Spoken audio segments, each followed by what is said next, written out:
I am Logan the G.I. Joe Gamer, and I'm going to kick this off.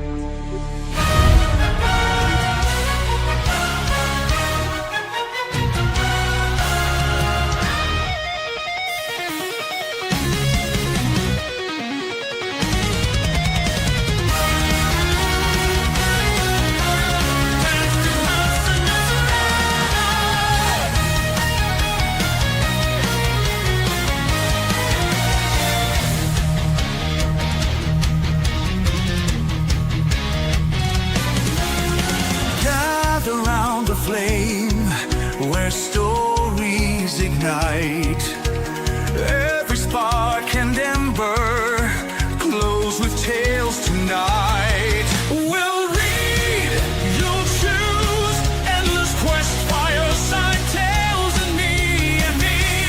Every path we take leads to worlds we've yet to see.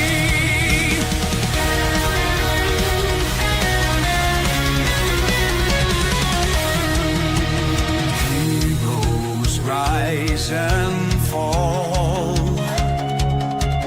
in lands both near and far. Mysteries unravel under moon and star. Twists and turns behind each door. Every page holds something more.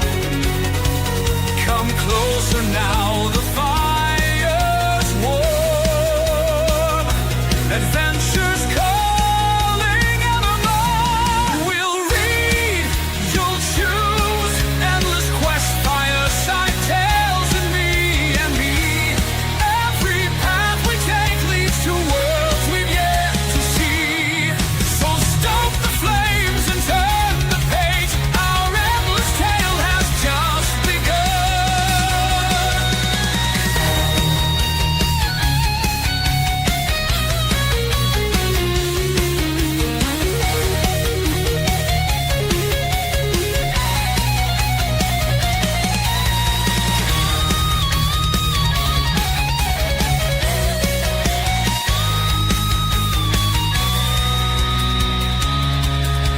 Stoke the flames and turn the page. Our endless tale has just begun.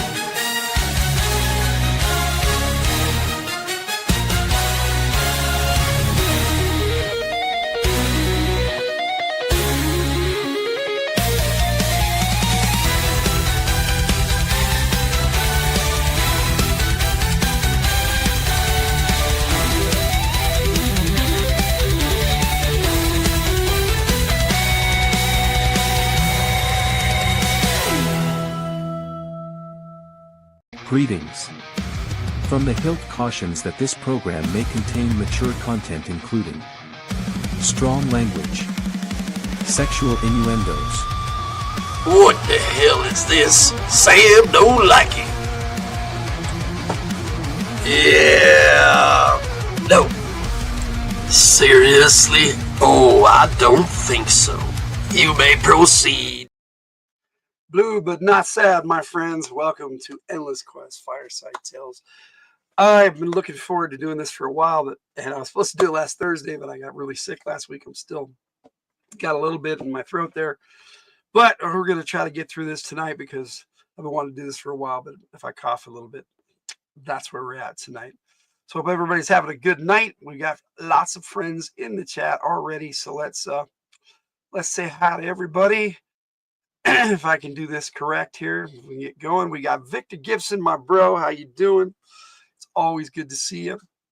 My wife, the Tiger, in the house. Hello, darling. Nevada Jack, sir. How goes it? I did give you a blue wrench today. Tiger pointed out that you didn't have one, and I knew you should have one, sir. So there you go. And we got Bobby Catalano, the blue chick. Welcome, welcome, welcome. Let's see. Has anybody else jumped in? I'm a bit better. Yeah, I'm mostly better. It's just little bits here and there. This one, it's one of those that like to stick with you. People always say that. Let's get some tunes in the background. Got some new music for you tonight that I played a little bit earlier. And so we should be able to get that going, but I don't want to be too loud. So let's kick that off. And I'll put a couple other things on here. Just for purposes, you know, that's just how it is. But, get through this YouTube world. All right, before we get going on reading, we are going to be reading Tower of Darkness tonight, as voted for. Endless Quest book and Me was a series that I did last year, and we ended off voting for this to be the next book we read. So we're going to continue that, and we've rebranded the series. We started vertical last few episodes. We got a Ronnie Trickshot in the house. Welcome, sir. It's good to see you, buddy. Oh, wait a minute. Does Ronnie not have a wrench? Ronnie's got a wrench. Okay, so we got a couple of new people in the chat, though. We got Ice Cube and a Coco B. Welcome, Ice Cube. I hope you enjoy the program tonight. We're going to be reading a book together. I'm going to read. There's choices that come up in these books, and you guys get to decide where we go by vote. It's good to see you, Coco B. Now, Coco B is a buddy from Bear the Gen X GM's channel, so I am going to make you a moderator, sir, and give you a blue wrench. Ice Cube, if you stick around long enough, you'll get one too. It's good to see everybody. But did Jess pop in here too? We got Jess. Jess Laws. All right. Hey, Jess. It's always good to see my friends. So we got a full house tonight. Hope everybody's ready to participate and put some answers in the chat as we read. I do have a poll up we've got for next time. And well, I'll show you the choices right now. And then at the end of the show, tonight's tale is Tower of Darkness, like I said. And I'll give you a better look. This book is old and been through the wars, as they say. But I'll give you a good look at that cover. That's what we're reading tonight. Let me get that banner out of the way so that we all know. Tower of Darkness. There you go. Good look at that.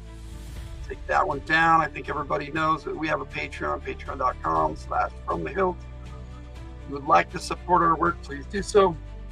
And we got a cool gamer in the house. Hey, cool gamer. How goes it, my friend? And we have another new person, Tiger Paul. Welcome. Well, we appreciate the support. So, appreciate you being here, and I hope everybody has a good time tonight. You don't want to see my poll? Well, it's too late. It's already up there for everybody to see. Sorry, Jess. Hello, Barry. This is why we have a mature content warning at the beginning of the show. It's good to see you, BB. All right, so for next time, I know in the poll it says number 8, but Robbers and Robots is number 9. There's a good look at the cover. Here is my copy. It's in really good shape. It's an older book. This is a top secret adventure. The same people who put out D&D back in the day had a game called Top Secret. I made a character once, but never actually got to play. So this book is a lot of fun to read. So maybe you guys want to maybe do some spies and robots on the next one. We'll see. It's good to see everybody. Glad you're all saying hi. All right. So the next one, that was number 8. Number 9, like I said, not number 8. Number 18 is the next one on the poll. This is King's Quest. I really, really love this one and would love to read it again. Book number 18 in the series. And there's my copy in decent shape. Now, my copy of Lair of the Lich is still pretty good too. That's the third one. Book number 27. Here's an up close. Here's an up close look at the cover of that one. Yeah, let me see what we got going on. Kenneth Bird, hey Kenneth Bird, what's going on, my friend? Welcome. So yeah, we do have a full house tonight. I hope everybody is looking forward to reading tonight. The last one, my copy is not so good. And we got this is Claude the Dragon. We get a Rudini in here too. Hello, Rudini. Roo. What's up, buddy? It's good to see you. So we have Outrageous. All right, in the house.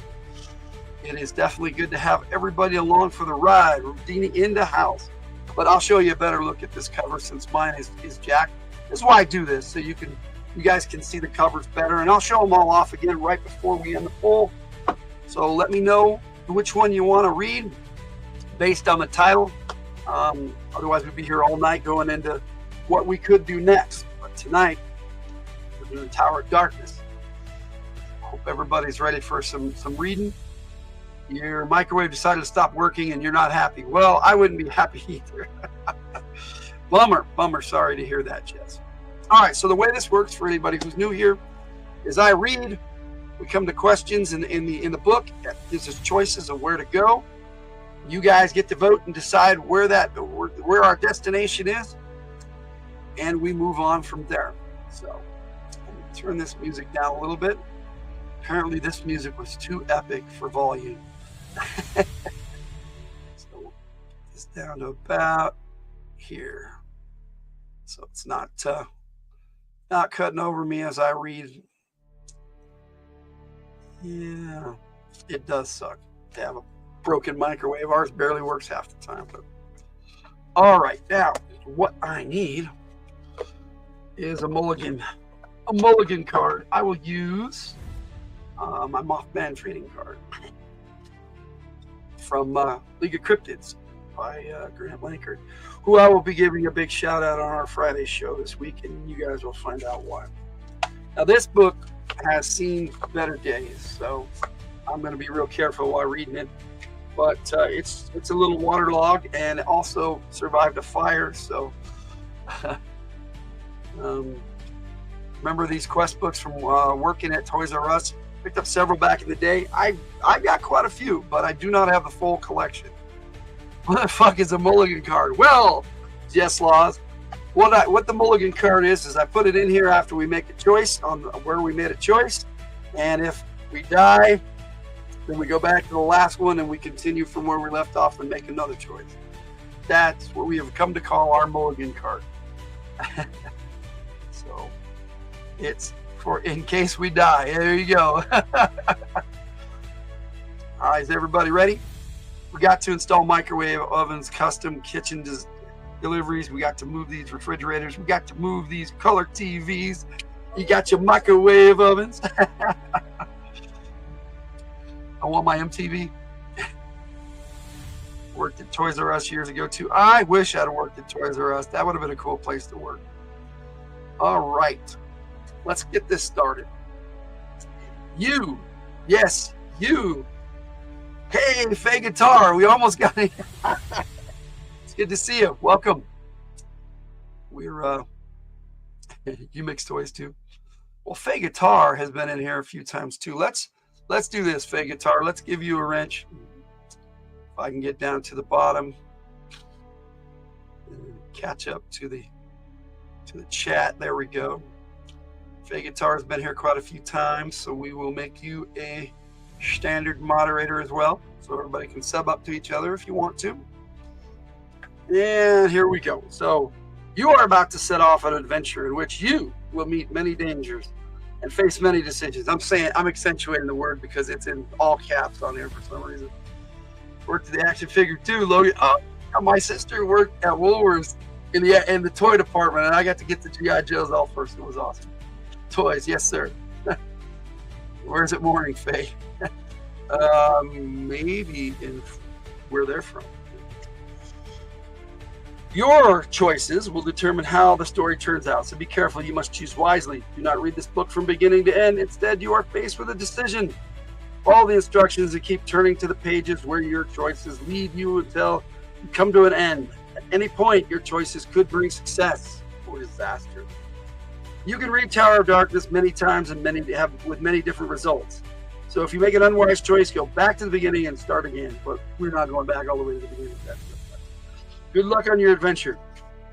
In this book, you are Garen, a young village lad who is about to accept a dare that he may or may not live to regret. What's that over there, Garen? Derek asked, pointing at an ancient-looking tower in the middle of the forest, its roofless top just visible above the giant oaks. Derek is a red-headed, freckle-faced boy who has just moved to your village. You and your younger brother Jean, are showing him around. That's the Tower of Darkness, you tell him, lowering your voice almost to a whisper. Oh, I'm sorry. That's the Tower of Darkness. No one really knows, you reply. What's the Tower of Darkness, Derek asks. No one really knows, you reply. It's called the Tower of Darkness because if you look in the windows, all you see is darkness. It's been a ruin since anyone around here can remember. All anyone knows is that it's dangerous. Danger, danger, danger. So we're kids. I don't know. We're gonna find out. We're gonna find out. Let me know if I missed anybody. Scrolled out on accident. Yeah. Unfortunately, that's one of the side effects of a vertical web. Okay. Dangerous, echoes Derek. The stones are falling down. The wood's rotten. Besides, he hesitated a second before continuing. Strange noises have been heard coming from there. Derek's eyes widen. What kind of noises? Oh, groans, screams, that kind of thing, you reply, trying to cover your growing unease with an elaborate casualness. You don't want to tell this newcomer how your family learned the hard way that the tower is dangerous. You don't want to explain how your mother disappeared inside that tower 2 years ago and hasn't since. The memory, though eased by time, still hurts. Eased by time. Wow, that'd be traumatic to lose your mother, just have her disappear in a tower. So some woman driving in a car, easy to do. Yeah. I try not to do that either. Okay. Let's take a quick look at it, Derek suggests. There's nothing to see. It's just an old ruin, you tell him, reluctant to go anywhere near the place. It can't hurt to take a look, insists Derek. He gives you a searching stare. You're not scared, are you? We're saying the music's a bit too loud. The music's a bit too loud? Thanks, buddy. I thought I turned it down already, but that should be better. Okay. We're not scared, are you? Okay.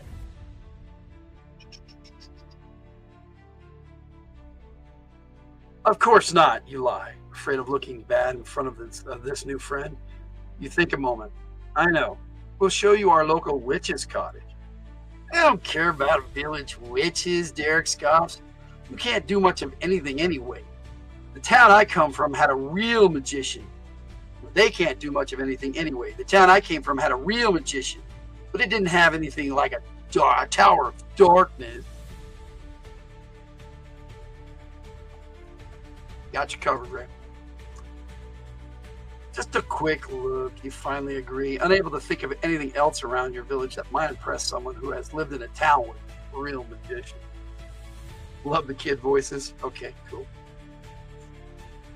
Derek and John follow you through the woods and onto the old road leading to the tower. The road is heavily overgrown with vines and bushes. Your battered leather jerkin and boots protect you from your boots protect you from most of the foliage.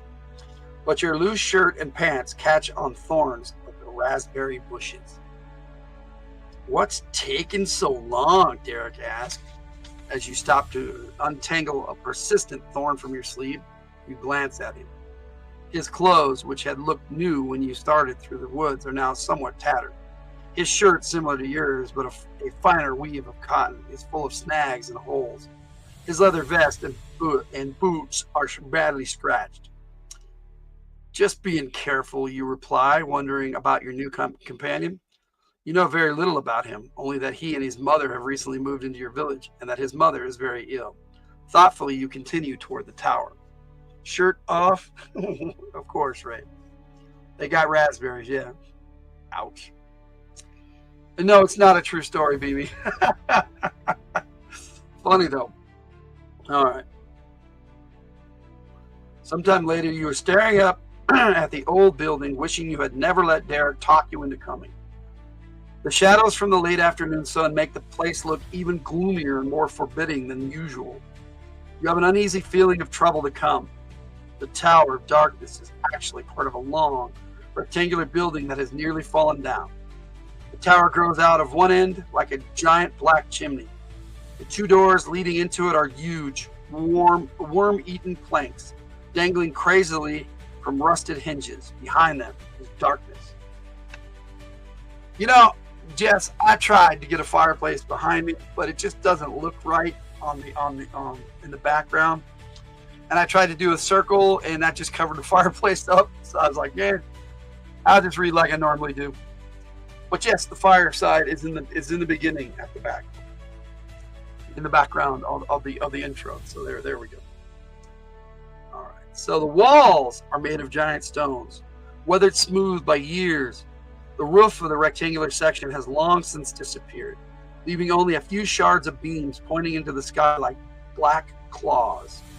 Long, thin windows, once shuttered, are now empty black holes.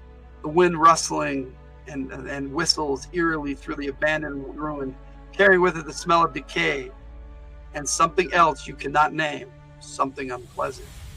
And I heard a wolf howl in the background. Holy crap, I didn't even do that. Anyway, this book is by Regina Oller Fritz Foltz. Oh, let's see.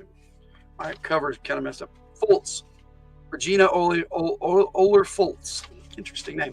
We got a Spine Ticks in the house. Story time with Logan. Yes, sir. Burning skeleton in the background. Good to see everybody. Big Tiger got a phone call, but we'll be back. She'll be back, I'm sure. Okay.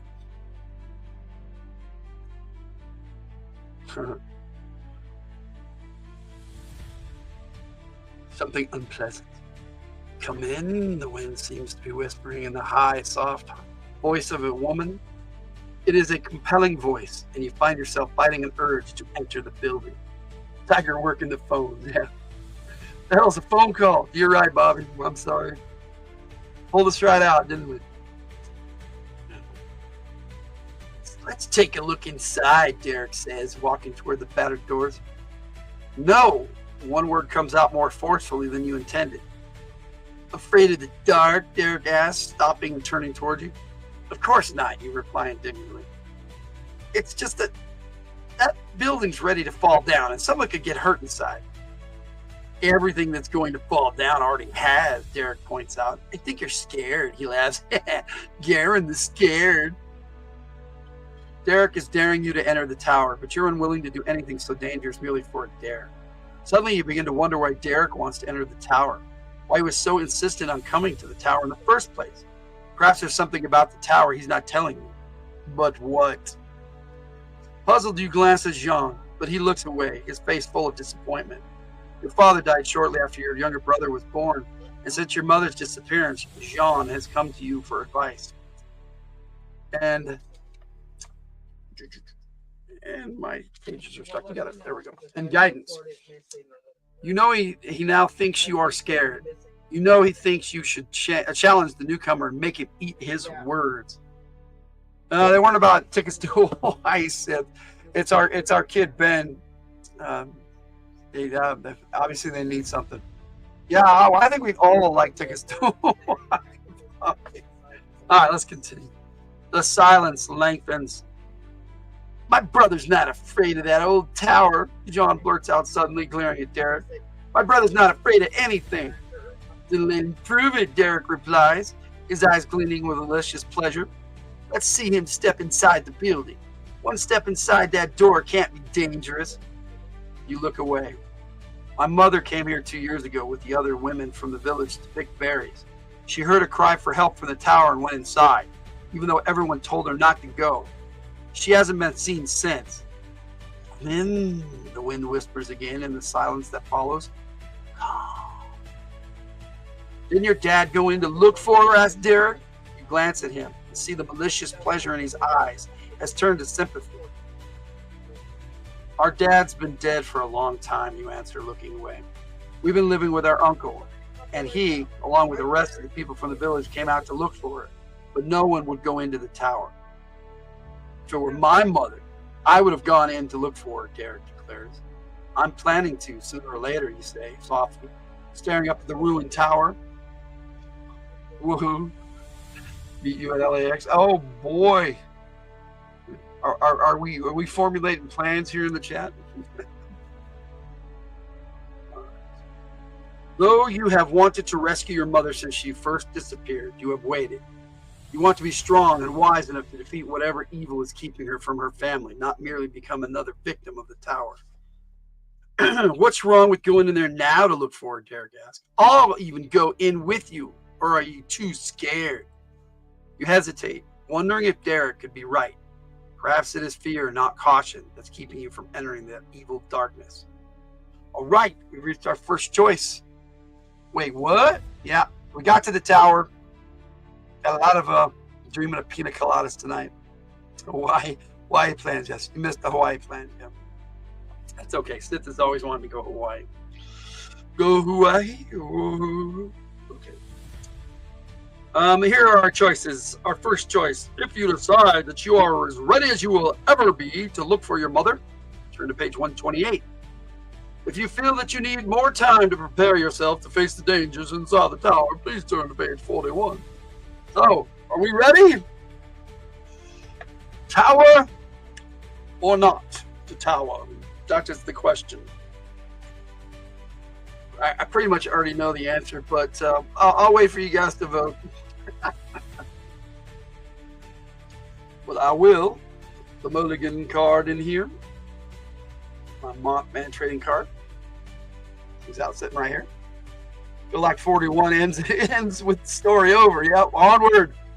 That's 3. I'm counting Tiger as wants the tower. Yeah. And we are in the middle aged. I don't know. Are we middle aged? And human, what kind of preparation? Yeah, exactly. He wants to get stronger. I think he's just scared. But that's okay. I would be scared too. Evil tower where my mom disappears. You want your mummy. That's good, Ronnie. Okay, so I'm guessing. Let's see. Well, that's 6. One more vote to go into the tower, and we go. Because we got 12 people in the chat right now, which is awesome. I'm not even turning to page 41 at this point. I think they're kids. Yes. Medieval times. I know. I knew what you meant, Jess. I was just teasing. Medieval. No tower? BB says no. All right, there it goes. That's 7 votes right there to go into the tower. All right. That's more than half. So we go to page 128. The end. No, just kidding. Don't do it. Without another word, you walk up to the battered doors, then hesitate. There is something menacing about the darkness you can glimpse through the holes in the wood. Scared, Derek's mocking voice comes from directly behind you. You turn. He and Jean are only a step behind, ready to follow you into the tower. You wait out here, you tell your brother after a moment. Anything happens, run to the village for help. But Garen, Jean starts to protest, his face mutinous. Someone has to wait outside in case we need help. And Derek doesn't know the way back to the village from here, you explain. All right, Jean agrees reluctantly. Yes, Bobby, he is outvoted. Let's go forth and fetch Mulan. Yeah, there we go. You take a deep breath. I just did. And pull one of the doors open. The rusty hinges still attached to the wood squeak loudly, and the door opens with an almost human groan of pain. The eerie noise brings a gasp from Jean, but you don't turn to look at him, or Derek. You don't want them to see the fear in your eyes. The darkness inside the building is so intense, so black, that it seems as if you could reach in and grab a handful. Cautiously, you extend one foot, testing the floor to see if it will hold your weight. It does. Sally forth! Knowing these books, sometimes the first choice leads straight to the end. It was so annoying when I was a kid. Yeah, me too, buddy. Me too. Who is Sally? That's Mustang Sally. That's who that is. That's who that is, Bobby. Special effects now. I try. Then you are inside the building, standing in the cold, clammy darkness. You can see the sky faintly through the empty hole where the roof of the main building had once been. Above you is the deeper darkness of the tower itself. You let your breath out slowly as you hear Derek step into the tower after you. Perhaps it was foolish to have been so scared. Then a cold wind blows out of nowhere, brushing against your clothes and slamming the door shut behind you. Whirling, you lunge to the door but crash into Derek instead. As the two of you struggle to untangle yourselves, you hear your brother's voice calling your name, but the voice fades as if the speaker were moving rapidly away. A second gust of wind, this one warm and scented with flowers, blows past. Welcome, the wind seems to whisper.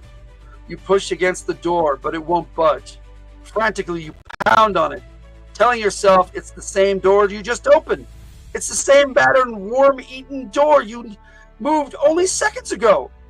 Listen, Derek says suddenly. You listen, but hear only silence. Dead silence. Please turn to page 66. You're scared? Derek is your mummy? Okay. And the dreaded statement is your life, your quest end here. The man I hated that. I did too, buddy. I did. Chilling. Yes, interesting. This should be fun, guys. All right. Going to page 66. Right. Here we go. Little Mustang Sally. Yes, sir. Love that song. You lick your dry lips. My lips are dry. And wipe your sweaty palms on your pants. Derek, you say softly, as if someone or something else might hear. Aaron? Derek's voice is as soft as your own. Where? Here, you whisper. I've got a candle stub with me. Somewhere, you add, reaching into your pocket. Fingers dig past string and other useful things. Hunting the candle stub and flint you keep for emergencies. String, useful. I like that. I never read these books. Well, here we are, Bobby. We're reading them now together. Who stayed outside? His younger brother, Jean. Jean, yes. And, clearly, he ran for help right away. Smart boy. The light from the candle will tell whatever lives here where we are, Derek protested softly as you pull out the stub. What makes you think it, whatever it is, doesn't know already, you ask, fumbling with the flint. The scrape of flint against stone is loud in the silent darkness, and your hands tremble from a cold that has nothing to do with temperature. It takes 3 tries before a faint flame casts a small flickering circle of twilight around you. At the edge of the circle, you see Derek. His face is pale, shadowed by the darkness that conceals everything but the two of you and a small section of rough stone floor. You wait for a long, silent moment, but hear nothing except the sound of your own breathing. Then, trying to make as little noise as possible, the two of you explore the first floor of the tower. It is a large circular room. Near the door through which you enter is a flight of worn stone stairs leading both up and down. The rough-cut steps have been worn smooth by the passage of many feet over many years. It spoke to us. Boy Scout, be prepared. There you go. Was it stone? Wasn't it wind before? It was indeed. That was the description before. Opposite the entrance is a deeper darkness about the size of a large doorway. You stop in front of it and thrust the candle stub into the darkness, but see only more darkness. Another large room, you decide. That must be the building that's connected to the tower, Derek hisses. He's standing beside you. Probably, you whisper back. Only the building I remember didn't have a roof, and this one must, since we can't see the sky. You stare into the inky blackness that contains no hint of stars or moon. Is it possible for a building to have a roof inside when there's none on the outside, you ask yourself? This way, whispers from the blackness of the other room. Cold shivers run up and down your spine, and you look back toward the doors. Doors are locked, the voice says. That won't stop us from leaving, Derek replies, stepping out of the candlelight. Those doors are so rotten, they're ready to fall down by themselves. The rattle of metal handles being turned comes to your ears clearly, but stops almost immediately. You hear a soft scratching, sliding noise. Then Derek's voice again. These aren't the same doors, he says. Don't follow the voice. Darkness within darkness. Okay.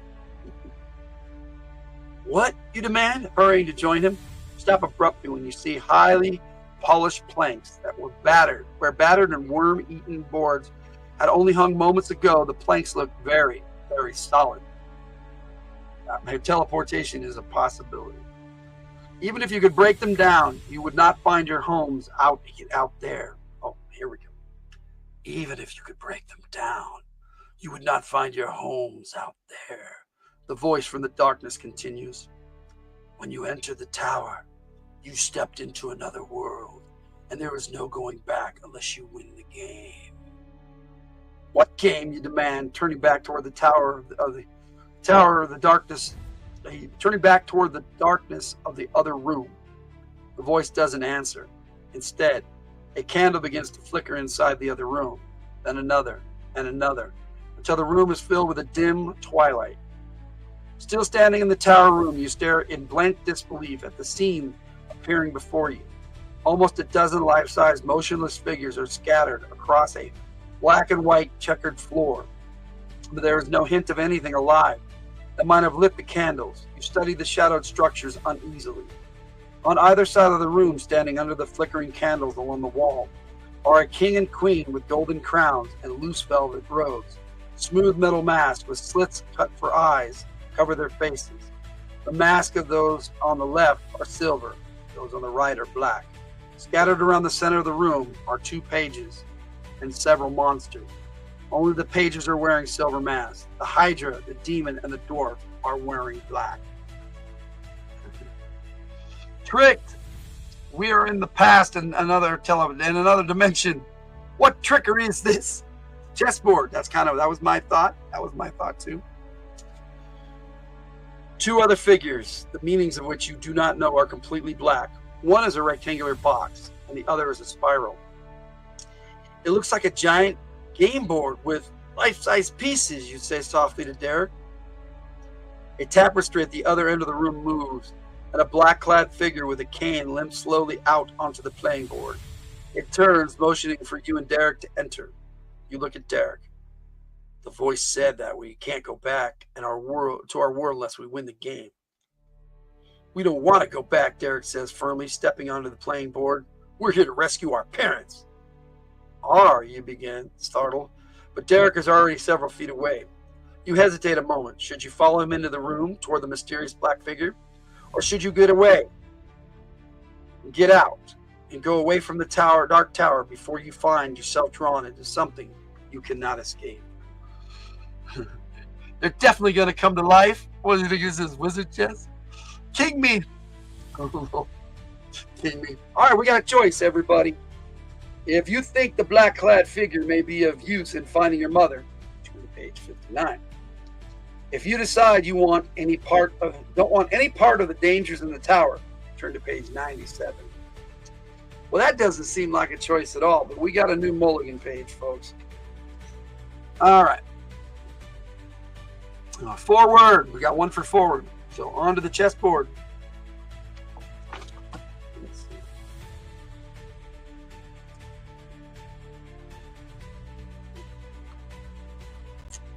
All right, do it. No, that's 2 for moving on. You don't want to play chess, so we're doomed. So 2 for going on and 1 for no. Other choice is game over. Yeah, I kind of agree, but who knows?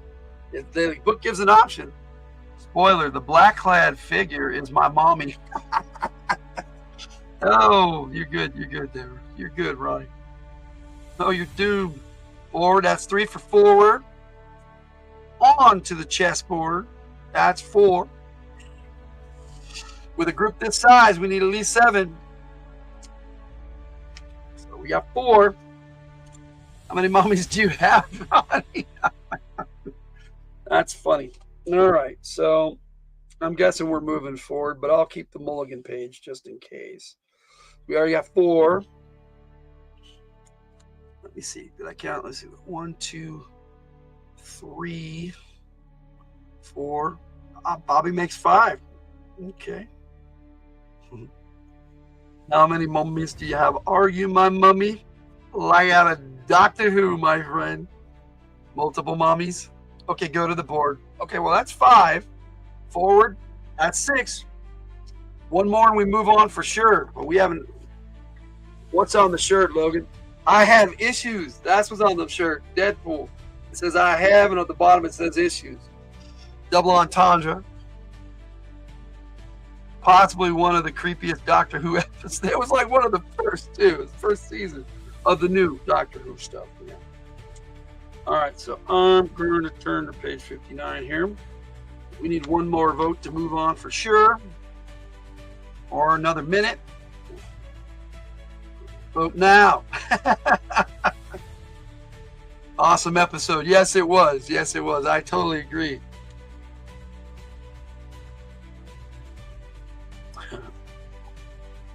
Gives me more time to get a drink, Jess. Let's go to page 59. There you go. There it is. 7 right there. Still creepy. Thanks, Coco. Let's do this. Coco B says, let's go. Taking a deep breath, you follow Derek into the room. Though you may be walking into terrible danger, you know you must learn more about this strange place or you will never be able to find your mother. Your footsteps echo hollowly as you walk across the giant game board. And from the corner of your eye, you watch the shadows flickering over the statues. These statues are so detailed, so perfect. They almost seem alive. And you have the uneasy feeling that they're watching you through the slits in the masks that cover their faces. Welcome to the tower and to the game, a mysterious black figure whispers when you and Derek are close enough to see the wrinkled face and hooked nose of an old crone. She's wearing a ragged black gown and shawl. Her hands are wrapped around a battered black cane, and her voice is the same whispering voice you heard before, calling you into the tower. I am the witch Verbena, and I will guide you past the terrors of the tower, she explains, laughing. Her laugh is an evil, cackling sound that grates your ears and sends shivers down your spine. You have the uneasy feeling that she would rather guide you into the terrors than past them. But what game you begin? You stop surprised that your voice is shaking. Caught up in events, you hadn't realized how thoroughly scared you are of the strange dark tower and the mysterious black-clad figure. All right, what we got a pawn. Yeah, we're pawns. Other ones are weeping angels. Oh, True is still creepy. Dr. Damses. Let's see. Definitely yes. Sounds like Eyes Wide Shut. Oh no. First one with David Tennant was creepier. Yeah. Oh, I love that. Yes. What cost which? There you go. All of them creep me out. Yep. Oh, the Weeping Angels always got me. We got a picture I can show you guys. Check this out. So I can get it focused here. There we go. That's a little better. Sure, the chessboard. And our artist is Mark Nelson. Cover art was by Jeff Easley, naturally. Beautiful cover. All right, let's continue. The game is dangerous, and the odds against your winning are great, the wish continues. Not only must you overcome the terrors within the tower to find the key to winning, but you must also discover how to use the key properly. Terrors, you echo uneasily. If you should win, the Count must grant your wish, whatever it may be. Verbena continues. She lowers her voice. But if you do not, overcome the terrors in the tower, and if there is life left in your body, your fate will be decided here. She waves at the motionless statues, and her evil cackle fills the room. Checkered floor, definitely Tom Cruise, Nicole Kidman, and the marriage territory. Yes, thank you, Bobby. Appreciate it. I try. Those statues, you don't mean that they used to be players? You stammer, staring at the motionless figures in horror. They are players who once played their own game, but must now move to the actions of the others, the witch replies. As you move through the tower, the silver mask game pieces will move across the board. When you meet a terror, a silver mask playing piece will battle a black mask one. When you lose, your game piece will be destroyed. There are 4 statues with silver masks and only 2 of us, Derek says. The king and queen figures represent your wishes. They will be destroyed as well when you lose. But what if we don't lose? What if we overcome the terrors? Derek asked. More cackling, please. Can't do that too much. The witch's eyebrows come together in a frown and a unibrow. I added the unibrow. And her grin vanishes. If you should overcome a terror, the Count's game piece will disappear and the game will continue. However, if you try to use a weapon of any sort or cheat in any other way to overcome the terror, you will lose. Her lips twist into a gruesome parody of a smile. Now, name your wish. Hashtag mass cackling. So the game plays as we encounter terrors. That sounds about right. Whoever does a great witch. Thanks, Bobby. I try.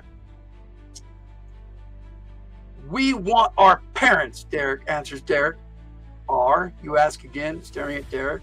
But his expression is hidden in the shadows. Has his mother vanished inside the tower too? No, his mother is at the village and very ill. It must be his father then. The wish has been made. The players are on the board, and the game will be played again, Verbena intoned. Looking up toward the top of the tower, she turns and limps back to the tapestry. Wait, you cry. I never made any wish. Your friend did, the witch says, looking back over her shoulder. Perhaps you should choose your friends more carefully. At least tell us how to win, you demand, trying to hide your growing fear under a cloak of anger. The key to winning the game is on the path, and the path must be reached through the tower. Yet the path itself is not within the tower, she cackles. And then she turns and disappears behind the tapestry. You stare at the tapestry, decorated with a black tower on a field of silver monsters, for a long moment, then turn to Derek. There's something you must know. Derek, your father. Is your father... You begin. What was that? Derek interrupts. What was that? What was what? You ask, startled. I thought I saw something moving behind the statue, he says, pointing toward a dwarf with a battle axe. Derek's face is pale, and his eyes are very wide in the candlelight. After a few seconds, he shrugs. I must have just imagined it. You stare into the flickering shadows around the room, knowing you have only two choices. You can either play the game, hoping to win, or follow the witch to whatever lies behind the tapestry. And if you win the game, your wish will be granted, and your mother freed from the tower's evil. Yet Verbena said, no one ever won. If you follow the witch, she may lead you to your mother, and you will not have to play the game. On the other hand, she may also lead you into a trap of some sort. Can someone throw a sword? The witch sounds like your mommy. No weapons, unacceptable. I agree, Jess. That's just unacceptable. We don't have a choice, do we? Where Eli at? Not here tonight, apparently. He didn't ask for his mom back alive. He said parents. We need some magic missiles. There you go, Jack. What would count as a weapon? Yeah, good question. So our choice is before us. You want to take the chance that you could win the game, turn to page 38. If you prefer to follow the witch, turn to page 125. Oh, excuse me. Interesting choice. Follow the witch. Play the game, follow the witch. Our new mulligan page.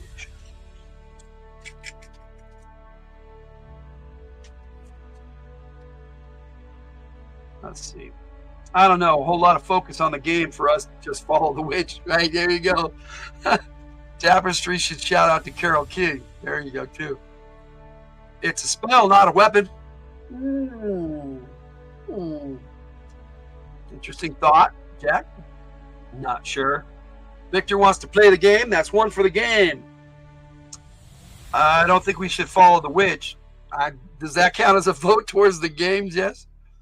BB? Game on. That's two for game. Two. Count them. 2. 3. Yeah, okay. 3. Game on.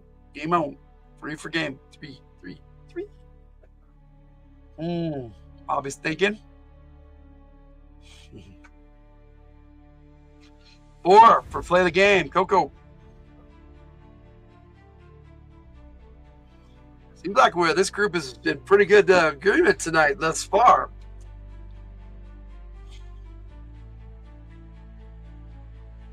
Hello, Mel Tenorio. Hope I got your name right. Welcome. We're reading an Endless Quest book together tonight. That's 4 for the game. 5 for the game. Victor saying hi. Everybody's welcoming you in. That's what we do here. Kind of like listening to that witch. We should follow her. 1 for the witch. 1 for the witch. 5 for the game. 1 for the witch. 5 for the game. 1 for the witch. 1 for the witch.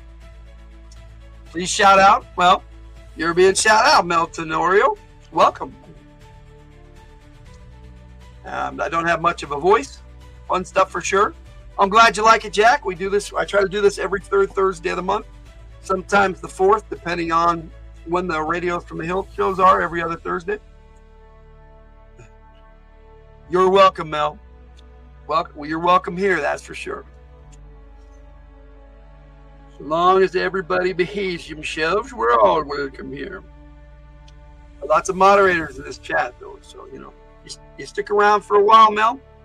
You could be a moderator, too, but we'll see. We'll see how that goes.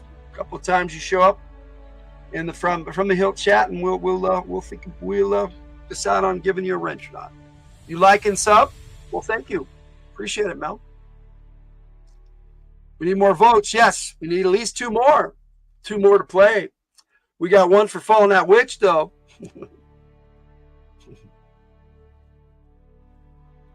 All right, any more votes? A couple more minutes.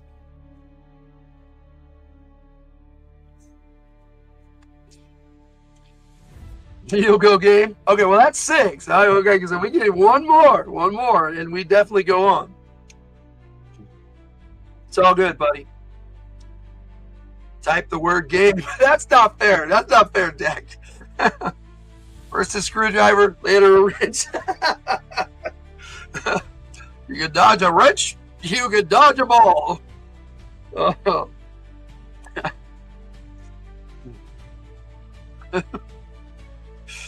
Oh, you guys are a great group. I love hanging out with you. We need 1 more vote. 1 more, at least for game. That's pretty much unanimous. So I'm thinking we're heading on, and we are going to take a chance and play the game. What we got? Victor's laughing. All right. I think we've waited enough. Not fair, but funny. Well, yeah, this is true. Yeah, yeah. Mel's new. Mel's got to decide for themselves if they want to play the game or not. All right, we're turning to page 38. Play the game. Play the game. Play the game. 38. All right. It's in your head now. Yeah, you started it. It's in my head now too. Love some Queen music. Okay. Together, maybe we can figure out how to win this game, you tell Derek. The witch said we have to face the terrors of the tower. You say, moving quickly toward the darkness of the tower room. We may as well get started. I just don't trust sassy McCackle Pants. There you go, sir. That's funny. That's funny. I don't either. Okay, Derek opens his mouth to speak, and you wonder if he is finally going to tell you about the parent for whom he is searching. But he says nothing, simply closing his mouth and following you wordlessly from the same room. Your father's caught in here too, isn't he? You ask a moment later. That's why you wanted to see the tower so badly. And that's why you were so interested when I told you that my mom is trapped in here. I had to come to look for my dad, Derek replies, stepping into the tower room. He stops abruptly, peering into the blackness. I've got the feeling that something's watching us, but I don't see anything, he says nervously.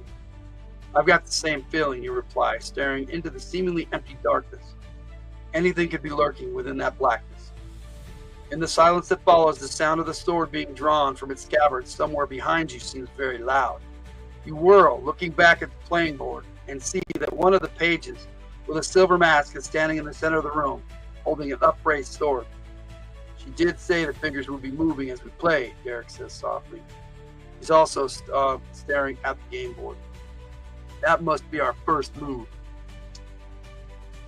Wait. No, thanks, Ray.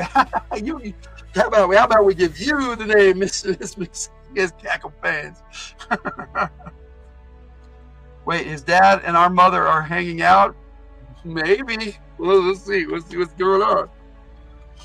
Another statue, a demon with long claws, bulging muscles, and a black mask, clumps slowly and clumsily across the floor.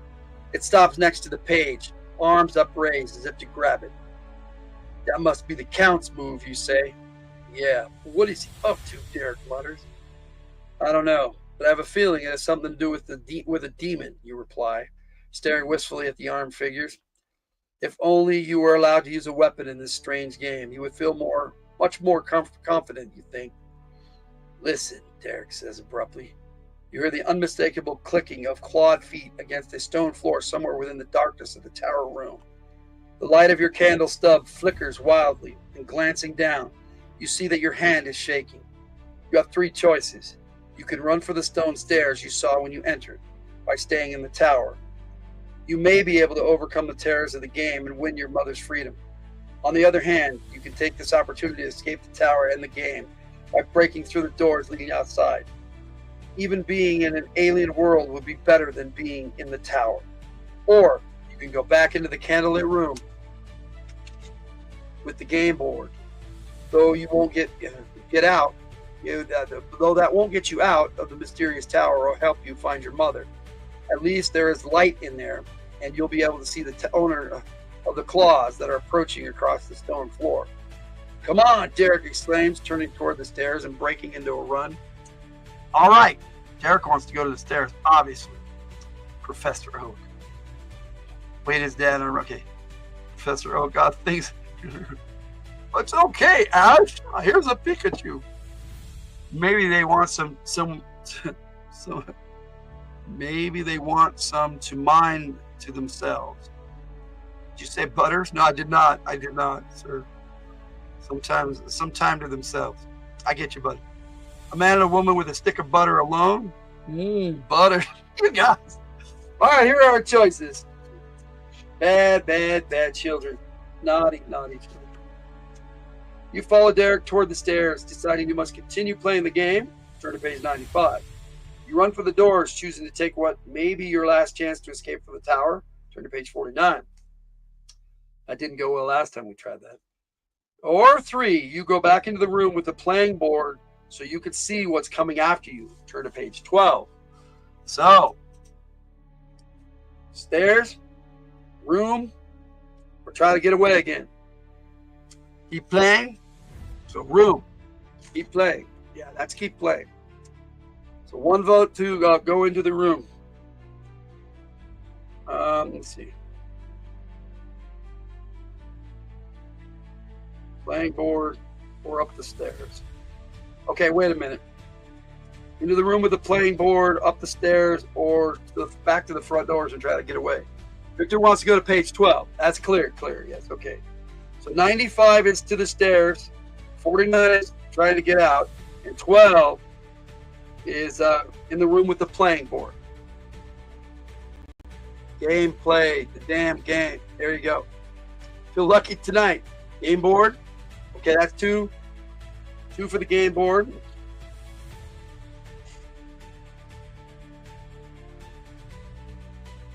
I don't know how to take that one, Bobby. That's just a pawn. We're all pawns in this game. Well, Tiger wants to keep playing, so I'll count that as 3 unless she says otherwise. Go with Derek up the stairs. Okay, that's 1 for the stairs. 3 for playing the game board. Whatever is keep playing. Okay, so that's 4 for the game board. 5 for the game board. Jack says page 12. All right. We got only 1 so far, Coco, and that's you to go up the stairs. Oh, besides Derek, but I don't know if we can count it. It's a stair pawn. Bobby wants game board, so that's 4. If my count is accurate. Okay. Well, Victor was the first one. Tiger, Victor, Ray, Nevada Jack. So it's 5. 5 for Bobby said game board 2. So It's 5. So, Ray, are you saying stairs, or you say you want to keep playing the game? All right. Yeah, I don't know which is which here. This isn't very clear. Going up the stairs is 95. 12 is going into the room with the game board. Should we let Derek go alone up the stairs? See, there it is. Coco went up after Derek.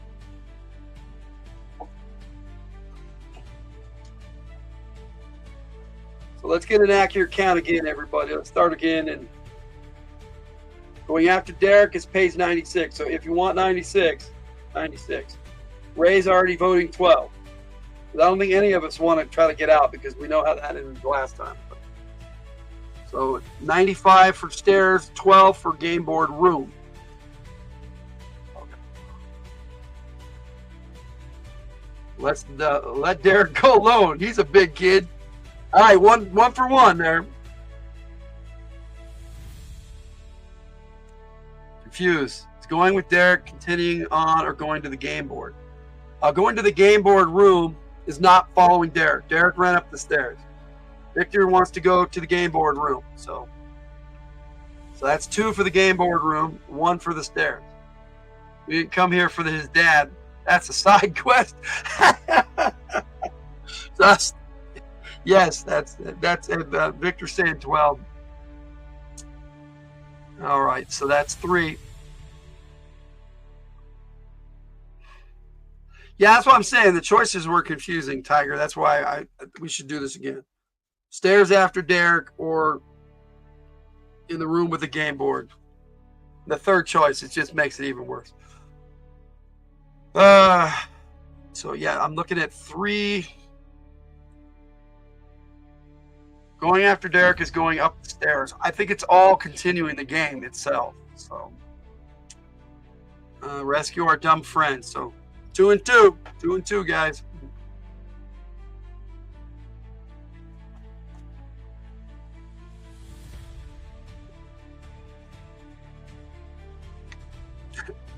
Our dumb new friend.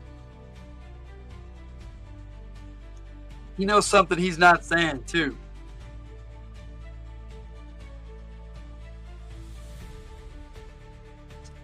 All right, if you guys don't vote, I'm going to go with your previous votes.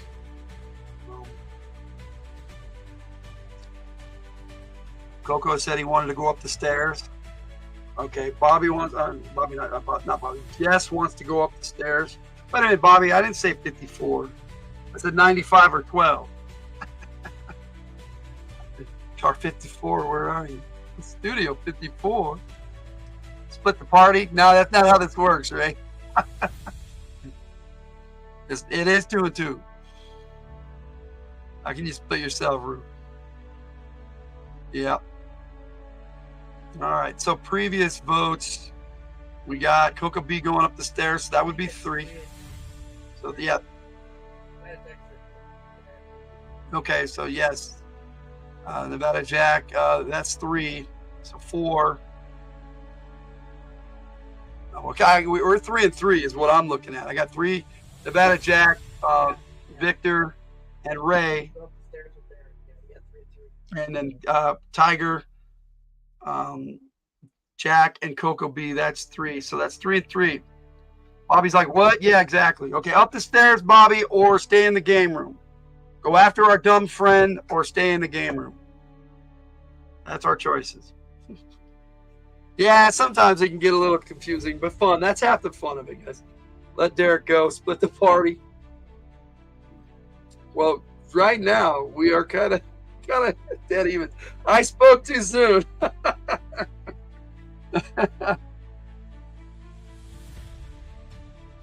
I have to say, though, this was a confusing bit of wording on how to choose. So basically, our choices are stick around or go after Derek. Yeah, we kind of already did, Bobby. So I'll take your previous vote. Bobby wanted to stay in the game room, so that's 4. So did Jess, so that's 5. Yeah, you're not Bobby. I know, Jess. I'm sorry. Game room. Yeah. Yeah. Anyone would know it would be you.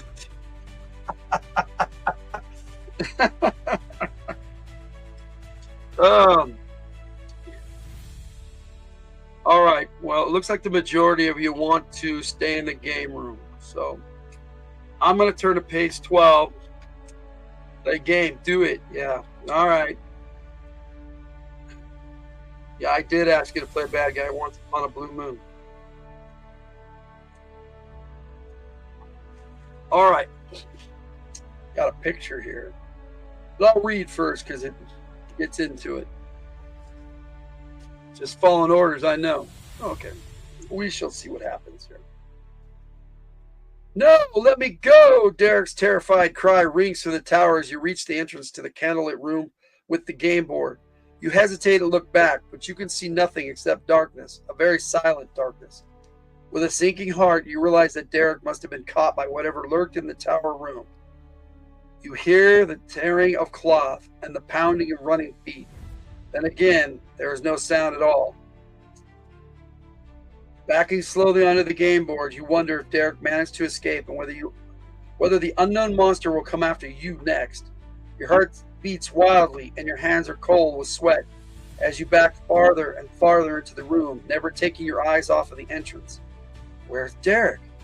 You back into something warm, something alive. With a cry of pure terror, you whirl, only to face the page with the upraised sword.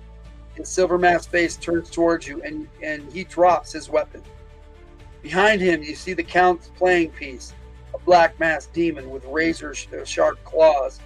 Step forward, its hands raised high above the elf's head. You try to warn the elf, but no words come out from your lips. Then you hear once more the telltale clicking of claws against the stone floor. Say goodbye to Garrett. Yeah, Game Boy, yeah. There you go. Pretty cool pick there. All right.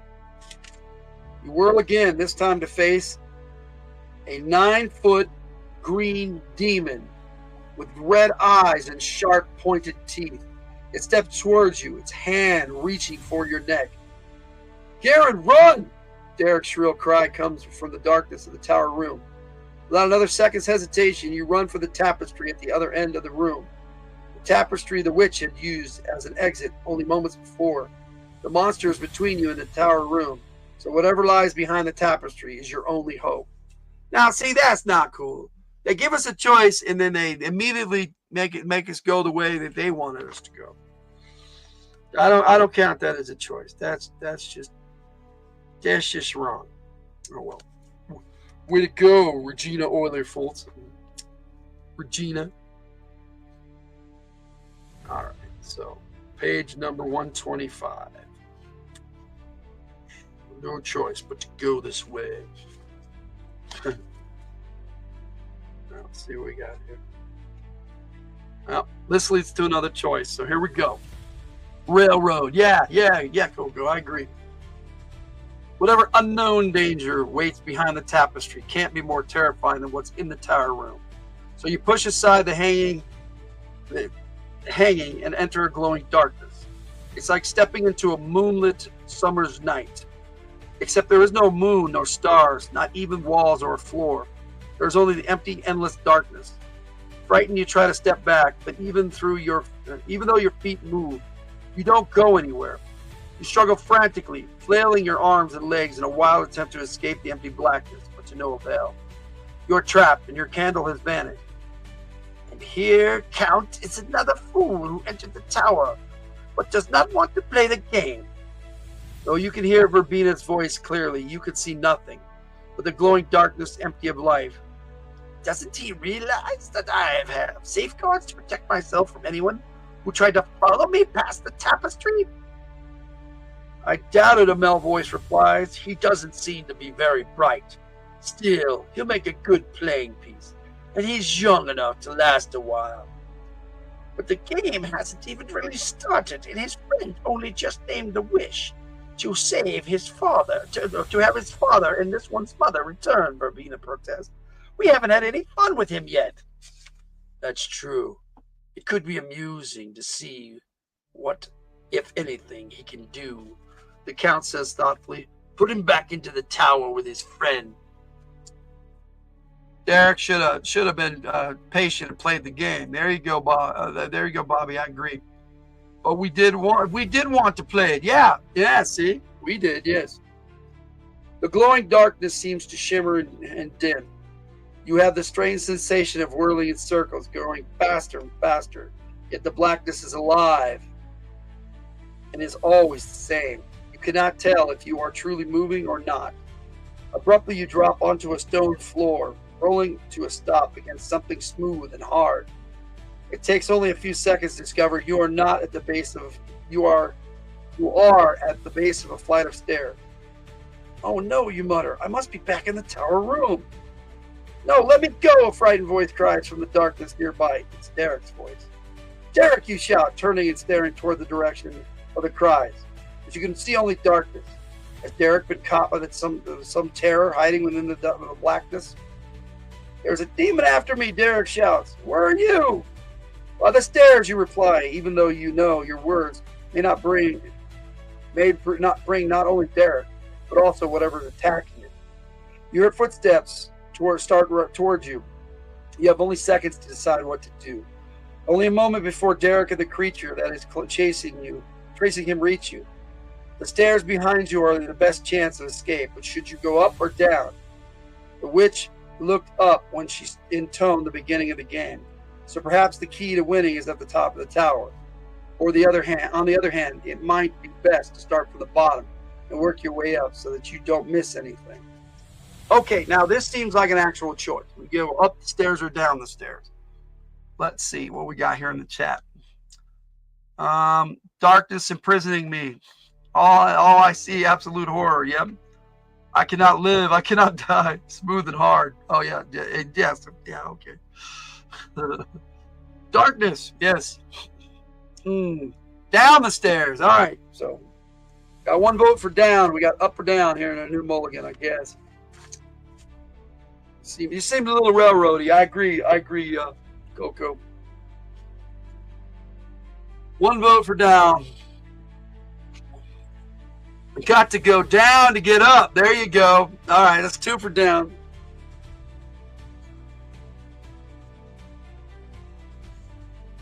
Three for down. That's Victor. Nevada Jack voting down. Down. That's 4.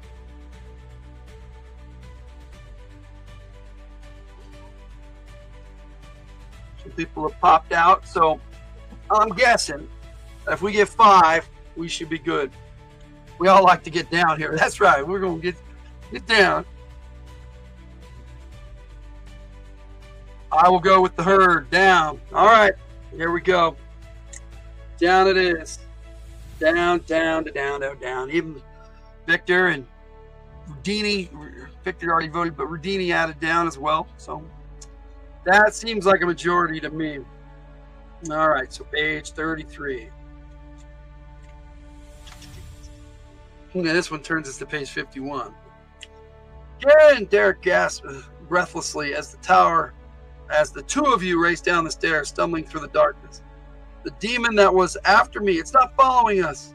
What? He demands, stopping abruptly. Derek doesn't reply. The dead silence, minus even a hint of claws clicking against stone, is its own explanation. The monster isn't coming, and a cold feeling settles in the pit of your stomach. Maybe it can't leave the room it's in, you say, staring into the inky blackness uneasily, and wishing for a light so that you could see what lies ahead. Maybe, Derek says doubtfully. Then you voice a thought you'd rather ignore. You think it's afraid to come down these stairs for some reason, you ask Derek softly. That's exactly what I'm thinking, he whispers back. Maybe what's at the bottom of these stairs scares even a demon. Turn to page 51. Fall down? Well, no. Go to page 655. There's no such page. Yes. All right. 51. I don't care what might be waiting at the end of these stairs, you tell Derek. If there's a chance that going down there will help me find my mother, I'm going. I'll go with you, Derek says quickly. probably not any more dangerous than what we know is upstairs. Sorry. The smell of rot grows stronger as you walk farther and farther down the stairs. Soon a faint yellowish glow appears ahead of you. The glow slowly becomes brighter until you see that you are entering a cave of mushrooms, dimly lit by a shimmering yellow-green moss. Never seen anything like this, Derek says wonderingly, as the two of you step onto the soft, springy carpet of glowing moss. The entire room-sized cavern is crammed with fungi of all kinds and colors. Fringes of coral toadstools struggle upward. Under orange umbrella-like mushrooms, tree-like purple fungi reach for the ceiling with leafless branches. Tan, brown, or beige mushrooms are scattered throughout. The glowing moss grows in patches over the fungi and over every inch of the floor not already covered by mushrooms. Let's find out where that leads, Derek suggests, motioning toward a blue door at the other end of the cave. He walks toward it quickly, almost eagerly. You follow more slowly, watching for any signs of activity in the yellow dimness. Once or twice, you think you see a flicker of movement behind a mushroom, but when you look carefully, there is nothing there. Although Derek pulls at the door handle with both hands, nothing happens. Must be locked, he says. Then he stares at it with a puzzled frown. But there's no keyhole, he adds. If it's locked, there must be something other than a key that opens it, you point out, wondering just what that could be. Turn to page 138. All right, I will see what you guys are saying in the chat here. Ooh, we got a picture on this one, too. Okay. Smell of rock. Yeah, I know. Damp stone. Magic mushrooms, yeah. Magic carpet ride, that's what's going on here. Need a heavy metal song now called The Smell of Rock. The Smell of Rock. No. Maybe. We'll see. Let's see. All right. Okay. All right, give me a second.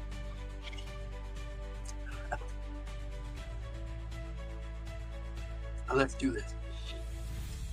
A glowing circle appears on the door in front of you. Slowly, a picture forms inside the circle, and you find yourself staring at the giant game. Wait. What? Dad, no. So turn to page 138. 38.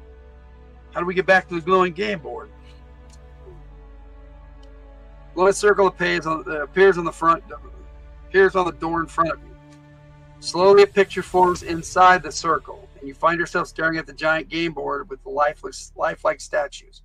The 2 pages with silver mask are walking across the black and white squares. They stop on a black square and the same square as the dwarf with the black mask and the battle axe. You have made your move, my friends. And now the turn is ours. Verbina's evil laugh seems to come from all directions at once.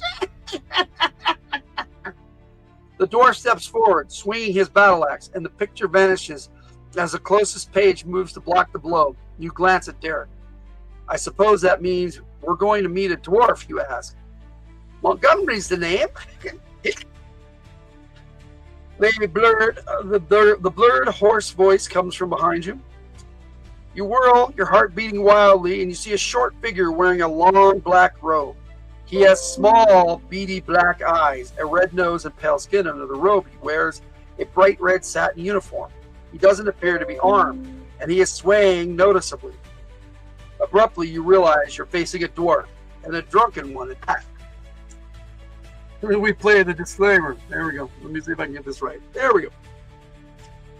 There's our drunken dwarf that we must face. Let's see. Careful what you wish for. Is there anything else in the room? No, not in the description, no. It's okay. He doesn't look very dangerous, you think. Then you remember the scene inside the glowing circle and look again. Though the dwarf is swaying drunkenly, he doesn't have the glassy-eyed look of a drunk. Instead, his eyes are shrewd and watchful. Drunky Smurf, there you go. Swaying like Dan. What do you want? Derek demands as you stare silently at the short, strange figure before you. My king, the dwarf replies. I'm looking for my king. For your what? Derek exclaims, looking startled. You stare at the dwarf in bewilderment, wondering what he's talking about. What king? And what can his king have to do with your search for your mother? You're expecting some kind of attack from the count to stop you from winning the game, and that surely has no connection to a king, or does it? Could the dwarf be trying to lead you into some kind of trap with a false tale about a king? My king's around here somewhere, the dwarf replies, glancing around the room as though he expects the monarch to step out from behind a mushroom at any moment. Your king is in this cavern, you ask? Maybe, Montgomery replies, swaying slightly. Then again, maybe not. I may even have found him here before. He stares at you solemnly. This is a magic cave, you know.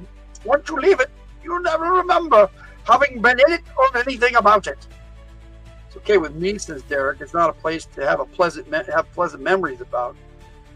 Why do you think your king's here, you ask? Aren't you the king? You don't get it? Well, I don't think we're supposed to get it.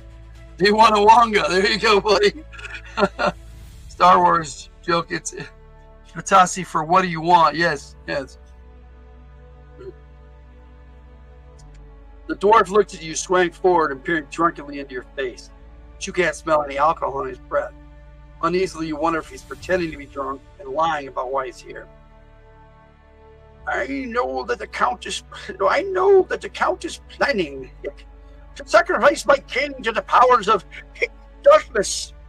So he's not to be around here. So he's got to be around here somewhere. I'll find him. What are you two doing here? We're looking for our parents, Derek replies. The dwarf's face brightens as he turns toward Derek. Then you'll help me find my king, he says. We have to finish the game first, you protest. But it won't take long to rescue my king, replies the dwarf, looking at you pleadingly. Please, help me. You stare back at it puzzled. All too vividly, you remember the game board scene within the glowing circle where the dwarf attacked the page. Yet this strange dwarf hasn't raised a hand against you or Derek. He's only asked you to help him save his king. Suddenly you wonder if his story could be part of a trap constructed by the count, and as deadly as any sword. Consider the fact that you didn't smell any alcohol in the little man's breath, and even though he's acting very drunk. Please help me save my king, the dwarf repeats as the silence lengthens. Should you help this unknown dwarf with his suspicious-sounding story, or continue with the game and try to save your mother? The choice is yours. All right, we got the Dan Cackle. I think a mushroom opens the door. The door of perception wins. Screw you, dwarf. I think that might be Jess's vote already. The choices are, I'm sorry, but we can't help you. Derek and I have to find our parents, you say. Turn to page 84. Or 2, all right, we'll help, or at least for a while, you reply. Turn to page 75. Mulligan. Okay. He's been eating mushrooms. There you go. I think the trap is not helping him. Maybe that magical midget wants you to do some sussy stuff. Okay, so we got one for help and one for not help. Tell the dwarf to bone off. There you go, Jack. That's 2. 2 for telling the dwarf no. 2 for no. Help him for a while. Okay, 2 and 2. 3 for help. Barry says help.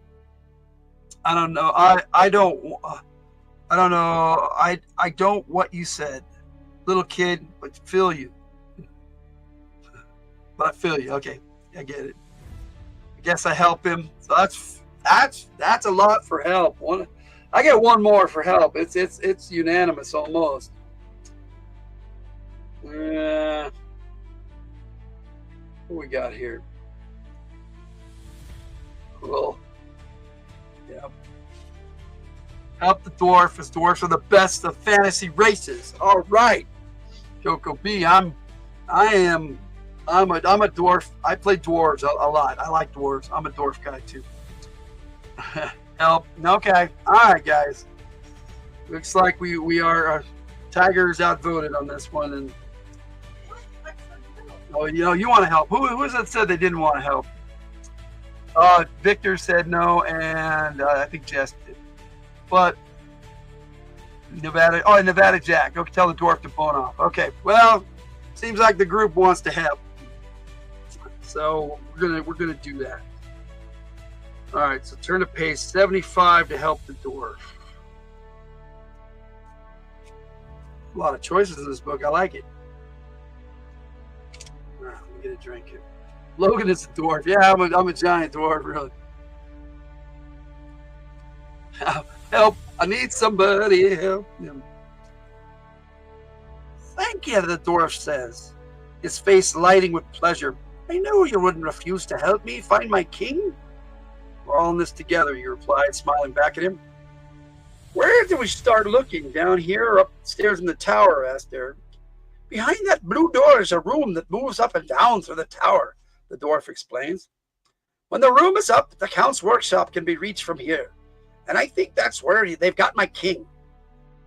I've got the room up now, but I need to help getting past the Count's guard.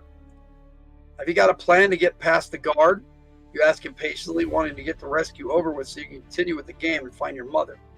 The dwarf nods. You two hide behind that mushroom. He points to a tree-like purple fungus growing near the wall, halfway between the blue door and the stairs. I'll get the guard to chase me, and when we run past your hiding place, you two grab him. Let me just tie him up and start looking for my king on the other side of the door. Just my word, says Derek, toward the purple tree-like growth. You nod your agreement, frowning as you follow Derek. You have a vague feeling that something is terribly wrong. As you crouch behind the purple mushrooms, you suddenly realize exactly what's bothering you. The dwarf stopped hiccuping, you say abruptly, turning to Derek, and his breath didn't smell like he'd been drinking. Uh-oh. Let's see what we got going on in the chat. Okay, let's see what the garden gnome wants. Yes, if we're sore in the morning, it's y'all's fault. Yes, sir, Victor. We don't know if Barry's voting or just singing. This is true. Help along the watchtower. All right. Oh boy. Okay. Derek stares at you for a long, silent moment, with his face turning pale. You're right, he exclaims. We've been tricked. The smell down here seems to be getting worse, doesn't it? You ask Derek, trying to ignore the sick feeling that's settling in your stomach, and it's getting darker too.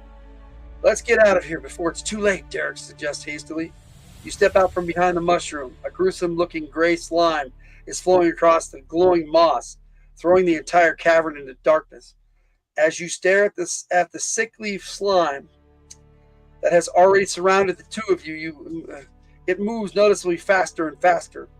You can't reach either the door or the stairs without walking over the slime, and the lying dwarf is nowhere in sight. You lose! Vervina's laughing voice echoes hollowly throughout the cavern. A glowing circle appears on the floor between you and Derek. Again, you see the game board with the black masked dwarf. He's raising his wicked battle axe for a second time. Unfortunately, you never see it land. The slime reaches your feet, and the smell of rot becomes suffocating. The muck rises rapidly up your body, a cold, oozing wetness that chills your very bones. Then it reaches your head, and you become part of that strange mushroom world, a part of the mysterious game of the tower. Perhaps someday, someone will free you from the spell. But for now, it is the end. Oh, you guys picked an ending, but we can go back. If we can go not help the dwarf. Okay. Said the Joker to the thief. There you go. Hey, how's the dwarf opening the door? See, there were questions, Jess. Mushrooms are taking effect. Derek farted. Okay. And Derek is bleeding from an unseen wound. He's pale a lot. We're dead now, yeah. Remember, the game pieces are enemies. Well, geez. All right, so we'll not help the dwarf, and we'll continue on. But that's our mulligan. Hopefully we get another one or end it in a good way. So not help the dwarf. Turn to page 84. You can't refuse, the dwarf cries. You must help me find my king. How do we know you're telling the truth? You reply. For all we know, you could be one of the Count's people sent to stop us, and your story about a king, some kind of trap. How could one of me trap you? Montgomery asked. There are two of you, and you're both bigger than I am. I don't know how you plan to trap us, but I do notice that you lost your hiccups very suddenly, you say, staring at the black cape figure suspiciously. Does the smell down here seem to be getting stronger? Derek interrupts. Startled, you turn toward him, taking your eyes off the door for a moment. The smell of rot is getting stronger. You've been so busy talking to the dwarf that you didn't even notice before. Over there, Derek shouts. He's pointing toward the stairs. You see the glowing moss is being covered by a gruesome gray slime, seeping slowly across the floor. In the few seconds it takes you to recognize this new danger, the slime spreads faster and faster, picking up speed as it moves towards you and Derek. We're surrounded, cries Derek, waving at the slime oozing out from every wall around you. We'll never get out of here, not unless we can get this door open, you reply, turning back toward the dwarf. Perhaps he can be convinced to show you how to open the blue door. The dwarf has vanished. Okay. I said tell the dwarf to bone off. You did, Jack. What the fuck is going on? I don't know. Suck it. Yeah. Did the dwarf say help me have my king? He said fine. Yes, but it was an F word. Okay, the door's our only hope, Derek agrees, throwing himself at it in an effort to break it down. It doesn't budge. Together, you cry, hurling yourself at the door as Derek gathers himself for another try. But even with the combined force of both of you and Derek, the door doesn't move. Turning to check the progress of the slime, you see that it is now only a few inches away. It gleams with a sickly yellow light in the glow from the moss that isn't yet covered. The rest of the cavern is in darkness. Now what? Derek demands. I don't know, you reply helplessly, backing away from the gray stuff that's slapping at your toes.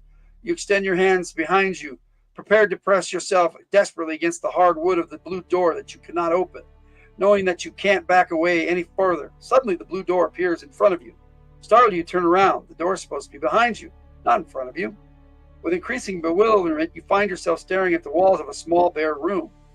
With the white glow from the ceiling, you see no sign of any slime.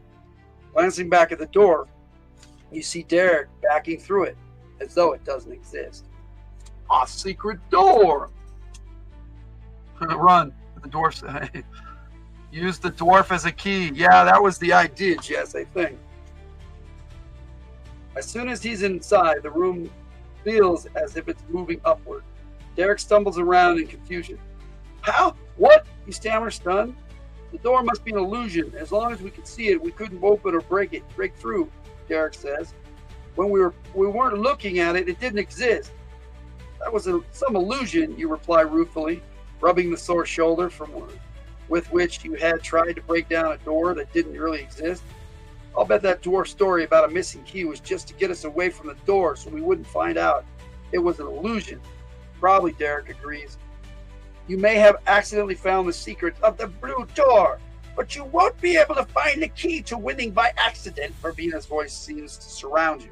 Then she laughs.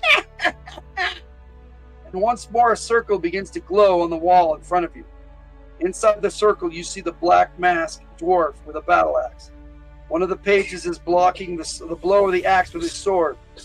Then the second page comes to life, and with one swift motion of his sword, cuts off the dwarf's head. The dwarf's body topples slowly and bursts into flames. Gradually, the circle fades away. You turn to Derek, but before you can say anything, the room stops its upward movement, and the door in front of you opens with a click. Facing you is a stairway. It could be a trap, but we can't win the game by standing in here, Derek says after a moment. We might as well go up, you say, shrugging. We've already been at the bottom. You step onto the stairs. After you and Derek stumble silently through the darkness for several minutes, a faint gleam of light appears ahead of you. Moments later, you find yourselves on the roof of the tower. Please turn to page 44. Bless you, tiger. She was sneezing over there. Use the dwarf, Luke. Oh, that's funny. I like that. Dwarf fell backwards. It's fraud. Oh, no. No. Oh, that's harsh, Tiger, but it's true. All right, so turn to page 44. We got no mulligan now. What's going on here, guys? We're going to the roof of the tower. Yeah, like Tiger said, we got to go down to get up. And good one, Tiger. Yes, I agree. All right, we'll get a drink here, and then we'll continue onward.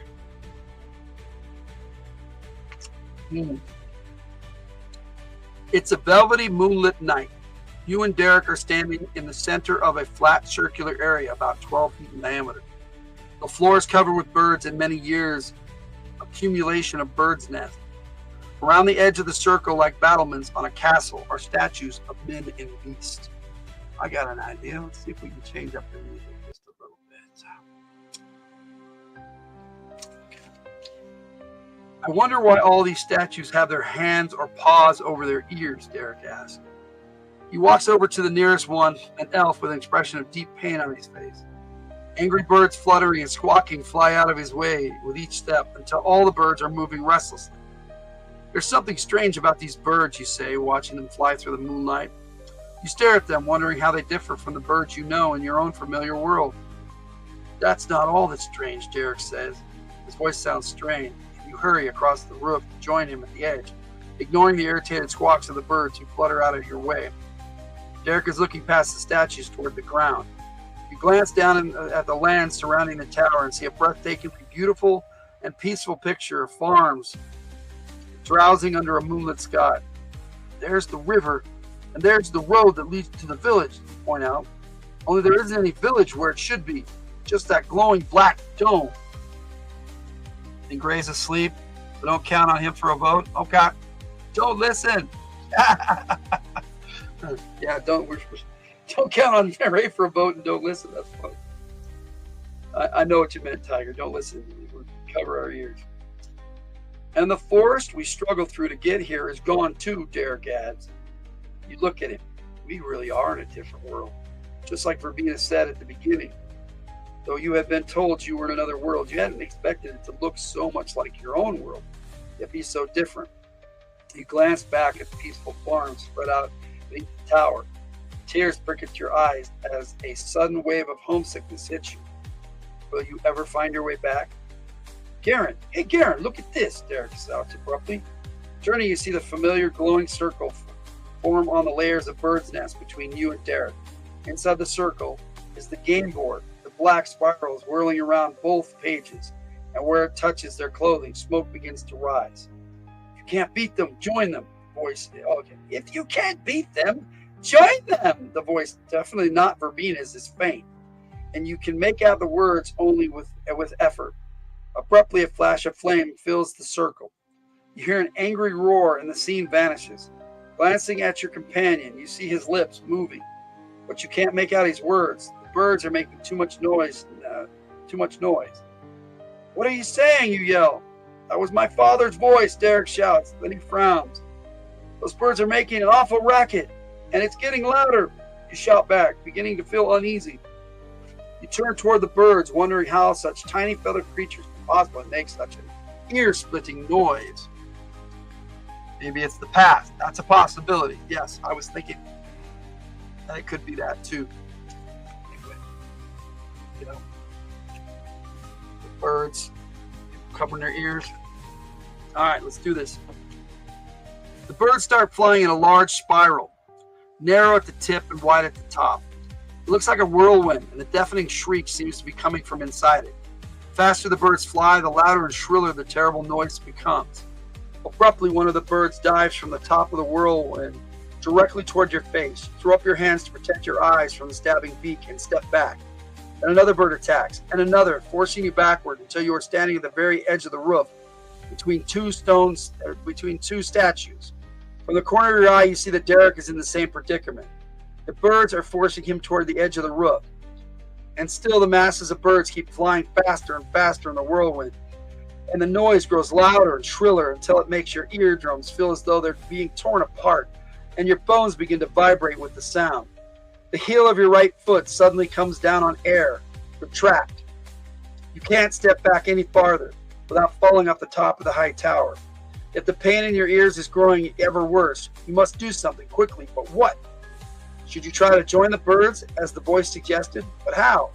You aren't a bird, and you can't fly. Or should you try to endure the pain in the hope that the birds will eventually tire and stop making the ear-splitting noise? So those are our choices. I get it. Squawk. Squawk, everyone. Squawk. Squawk. Squawk. Okay, squawk. Okay. I think your A and your W is in the wrong spot. Squawk. Okay. If you want to try and figure out some way to join the birds, turn to page 117. If you'd rather endure the awful noise as long as possible, turn to page 106. So, join the birds or endure the birds. I got one vote for join already. 2 for join. That's 2. There's Jess. Join us. Join us. All right. So Victor wants to try to resist. That's 1. 3. Coco says he wants to join the birds.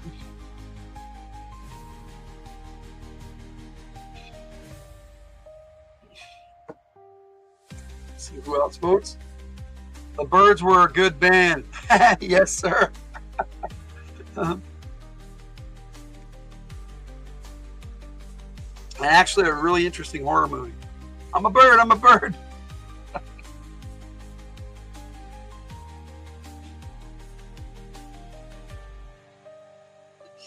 What's it gonna be, guys? So far, Jack, I'm not sure if that meant join the birds or not. All I see is black blocks. Red birds and black boxes. Supposed to all be birds? Okay. All right. So we got a new mulligan page though. Figure out how to join the birds. We got 3 for joining. Jack, join the birds as a roadie. Okay, I get you. Okay. So that's 4. Anybody else want to vote? Victor, you're getting outvoted, my friend. They didn't listen to you last time either. We'll see what happens. We'll see what happens, bud.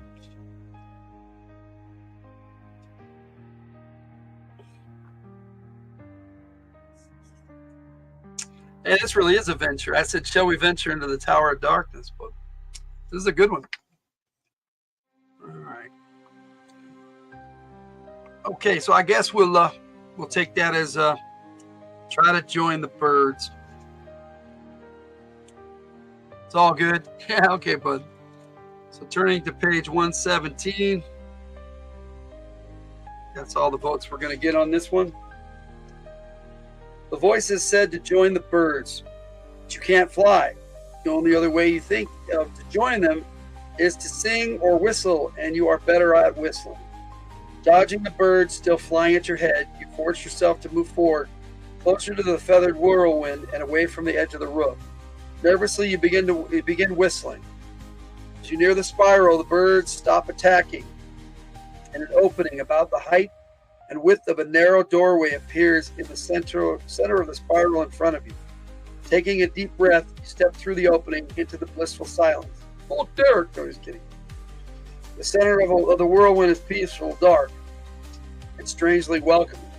Suddenly, you understand that the voice meant what the voice meant when it said to join the birds.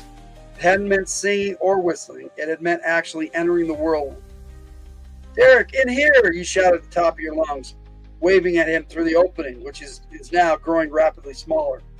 Derek ducks the birds flying at him and runs forward.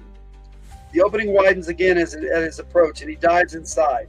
Then the opening closes completely, and you're trapped inside the feathery whirlwind. I never thought the silence could sound so beautiful, Derek says quietly. Though you can't see him in the darkness, you sense that he is looking around. When my dad's voice said to join them, I didn't know we were supposed to enter the spiral, he adds. Tiger saying yes. Okay. Welcome, humans, says a high, soft voice. You are the first to visit us for many long years. Well, it's a bit difficult to get here, Derek says. He's trying to sound self-assured, but you can hear the tension trembling at the edge of his words. Who are you, you demand? All you can see is the darkness of the whirling birds. Could the voice belong to the birds? We are the Foo Birds, the voice replies. When we form the endless spiral, we are one. When we separate, we are many. I'm Derek, and this is Garen, Derek says quickly. I'm trying to find the path that's not inside the tower, but has to be reached through the tower. We're looking for the key to winning so that we can have our parents back, you add. Since you have made the effort to speak with us, we will show you the path you seek, the voice says. The key you must find yourself, for we know not what might be. What that might be. With that, the spiral begins to expand. Larger and larger it grows until it's wider than the roof and reaches high into the sky. You can see the stars between its curves. Slowly, the spiral sinks toward the ground, the lower end falling faster than the rest until it forms a winding path around the tower itself. The Foo Fighters, yeah. Good birds, food in it. They would be covered like a technicolored poop coat. Yeah, they would. Lonely birds, yes, lonely birds. That's the path.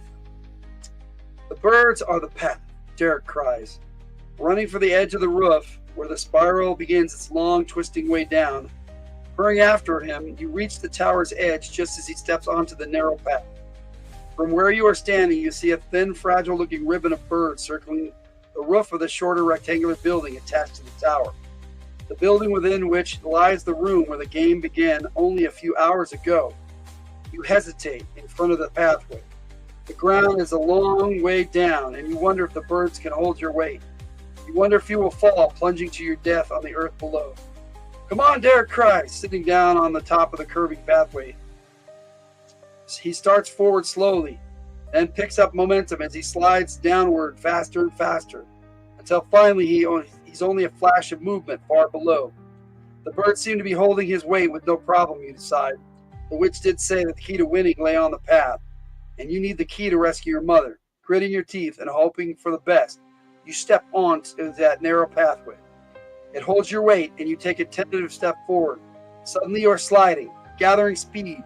You wave your arms wildly, trying to keep your balance. You fall, but fall backward into a sitting position. Faster and faster you slide, the wind whistling past your ears. Okay.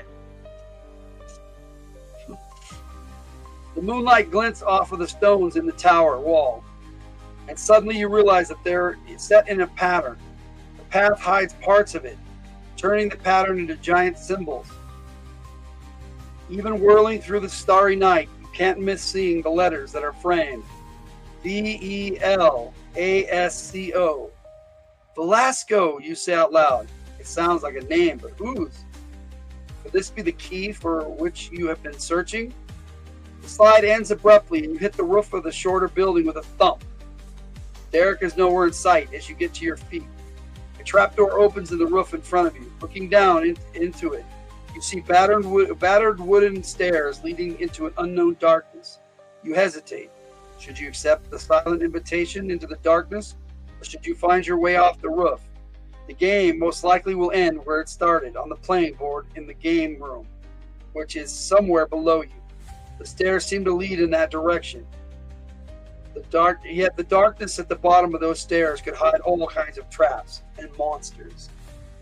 So here's a new choice, guys. Choose to enter the darkness, hoping to go directly to the game room.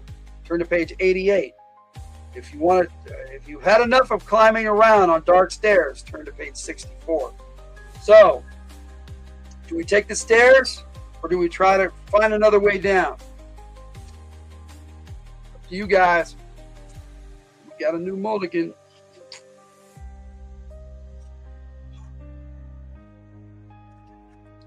I'm gonna get me some more drink while you guys vote. Hope you guys are having fun. I am.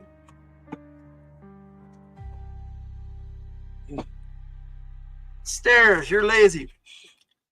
Victor says 64. Let's see. 64 would be not the stairs. So 1 for 1.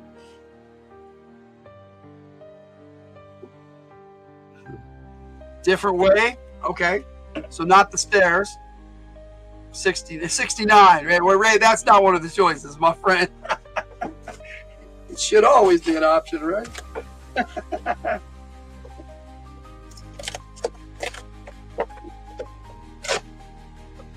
Not stairs. Okay, that's 3 for not stairs. Oh, looks like you're going to get outvoted, Tiger. Rude. Well.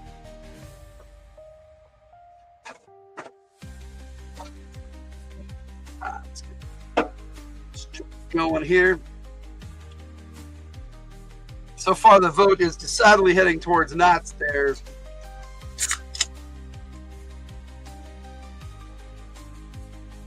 Wonder if Jack's still rocking with us.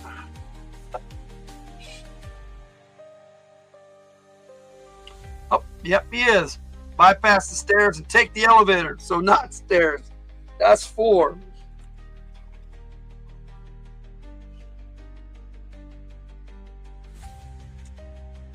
Jack. Yep, that was pretty funny. I think we took the elevator up to the roof and ended up sliding down a path of birds. I don't think I've ever done that before. But take it back. I think that's the way I went originally when I read this the first time. It's a fun one. Ooh. All right, guys. You're dropping off at the top of the hour. Okay, bud. So about 10 minutes. Well, we'll see what happens. Let's do this then. It looks like we are going to try to. Hey, we've had enough at stairs, so we're going to try to find another way. This is a fun read, though. I'm glad you're having a good time, Jack. I really enjoy reading these. So let's turn to page 64 and see what we get. Oh, it's an ending, so let's hope it's a good one. Looking around, you catch sight of a giant oak tree whose large, gnarled branches overhang the roof. Should be easy to reach those branches and climb to the ground, you think, moving across the roof. At the very least, it would be safer than the darkness that lies at the bottom of those wooden stairs under the trap door. As you grab a thick branch and pull yourself up, the trap door behind you closes with a bang. Bang! A few moments later, you are on the ground and running for the doors at the front of the tower. Perhaps Derek is already there, waiting for you. But Derek isn't there, and it takes you only a few seconds to discover that the doors are locked. Though you pound at the thick planks and throw yourself at them in an attempt to break them in, they don't budge. Slowly you realize that you are stranded in a strange world with no knowledge of how to get back home. Derek is missing, and your mother is still a prisoner inside the tower. Turning, you see a group of cleverly cut bushes for the first time. They are like the leafy green bushes around your home. But these have been trimmed to look like various monsters. The sculptured creatures appear almost alive in the moonlight, and you are suddenly uneasy. One of the branches from a nearby lion seems to reach out for you. It must be a trick of the evening breeze, you tell yourself. Cold crawling up and down your spine as you back away from the leafy beast. Only there is no breeze rustling any of the other bushes and trees. Now the entire little park seems menacing, and the shadows full of unknown monsters waiting to grab you. Trying to keep your eye on the lion, you bump into another bush. Turning, you see it has been cut in the shape of a bear. Without warning, the branches surround you and draw you toward the center of the bush. You cry out, but there is no one to hear, no one to help. You feel a bite like the sting of a wasp, and everything turns dark. It is the end. Ooh. Rough. Yeah, you guys die. Taken out by Don't Fury. All right. We're going to go and try the other way, guys. Go to 88 and go down that trap door, but that's it. This might be the end. Okay. I'm going to laugh. It's probably another doggone choice. Yeah. at least do another choice, Jack. So we'll see. We'll see. Has the boy learned nothing yet? Yet nothing, as if it seems. In bush, no one can hear you scream. Okay, guys.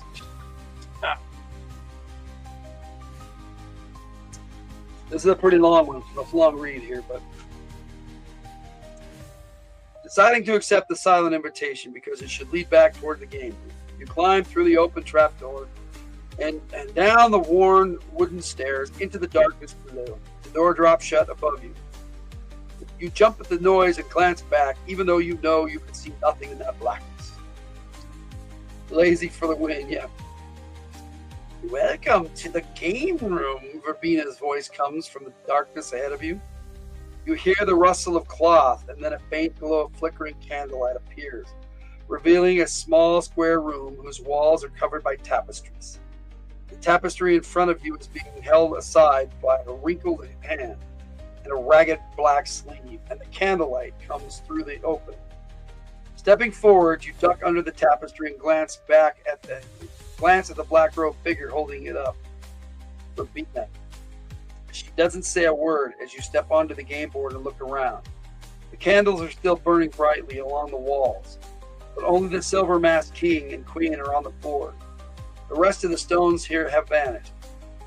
The rest of the statues have vanished. Derek is standing next to the silver-masked king, and Verbina is standing where the black-masked queen had stood. Next to her, in the spot once occupied by the black-masked king, is someone, or perhaps something, wearing a hooded black silk robe. The hood is drawn forward so that you can't see the face, only a shadow darkness, and it is moving, as if whatever lives behind that darkness actually has a head. Wow. Stairs, lazy for the win. Okay. Around the deck of the robe is a silver chain decorated with gleaming black symbols that flicker in the candlelight, like shadows on a windswept night. The darkness inside that hood must be the Count. He's the only player you haven't seen yet. The others are all standing on the game board. The king and the queen are the missing parents. That's probably true. You two are the first who have ever made it this far, and your playing pieces are the only ones who have been sent back to their homes, the Count says. His voice is a hoarse, whispering sound. The hood turns so that he seems to be looking directly into your eyes, and still you see no face, only darkness. Your friend is looking for his father, a foolish magician named Gregor, who thought he knew enough to win a cure for his wife's illness, and thus came to play. Like the others before him, he lost and became part of my game, the Count continues. I must admit, he's at least a mediocre magician, for he did manage to get a message to you on the roof somehow. As the hooded Count speaks, the mask falls from the face of the king figure, and you see a large, healthy-looking middle-aged man whose face is an older, careworn version of Derek's. The Count called him a magician, and you begin to understand how Derek knew so much about magic. He had grown up with it. Count Chocula's side hustle sucks.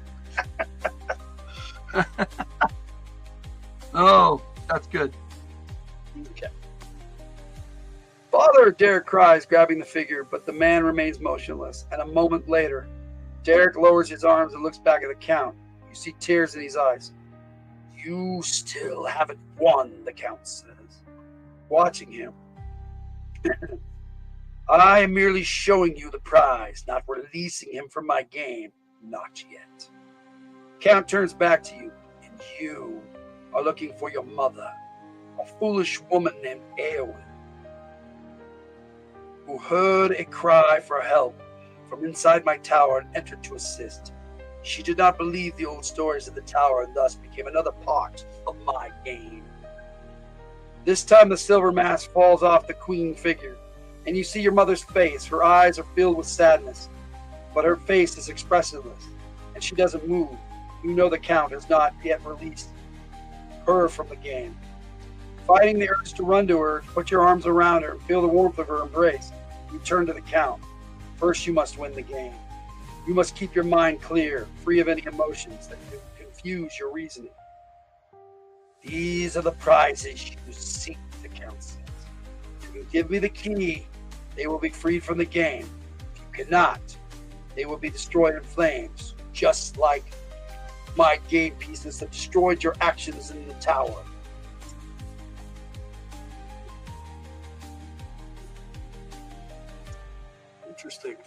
Interesting piece of artwork.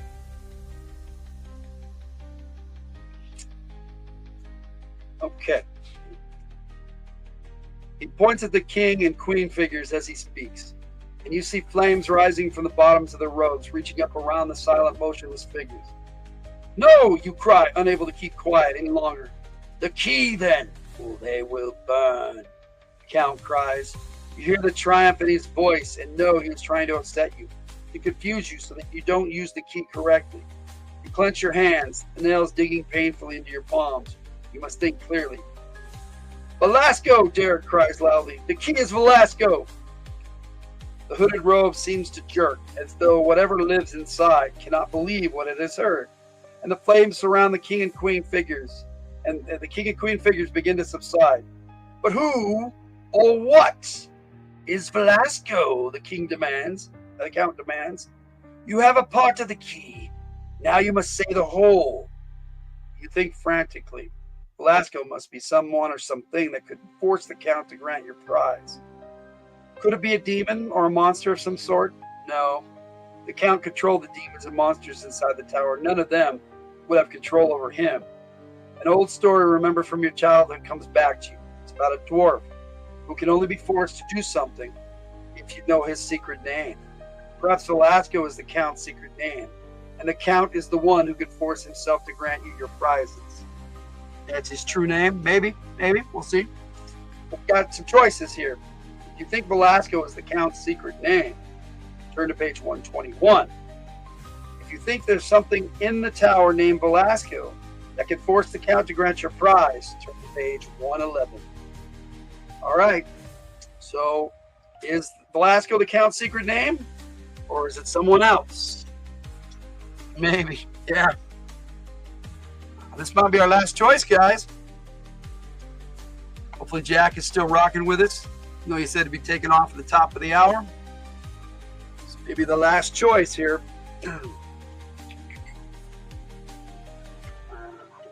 Rumpelstiltskin. Yep. It's his sled. Rosebud. Yes, sir. 111. I had to remember.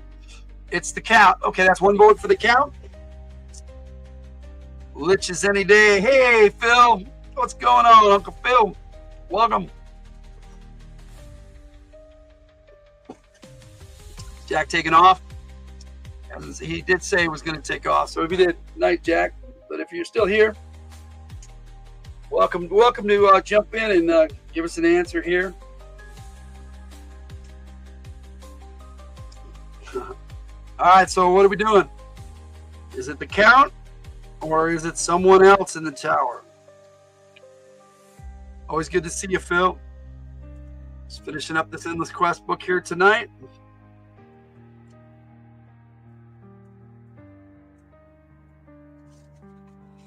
I'll take a sneak peek here.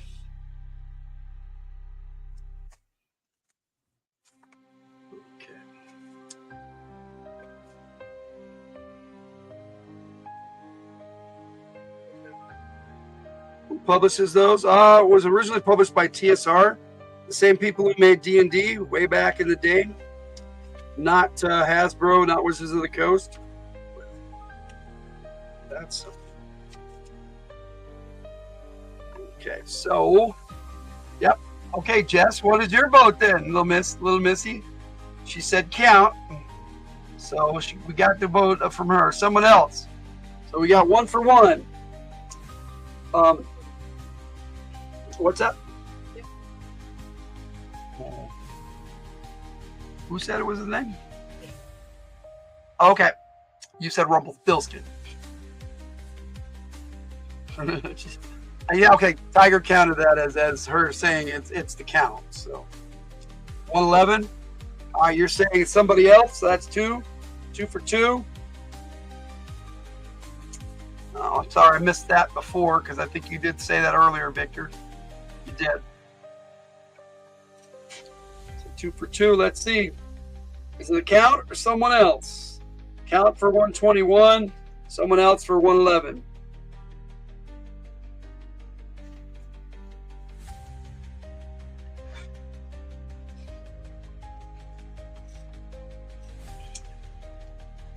Yeah, I'm guessing Jack did just take off.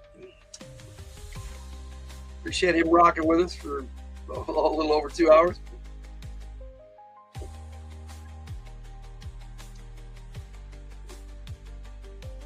You know what? I'm going to go with it. And whoever votes next is the tiebreaker, man. So, count or not to count or not to count?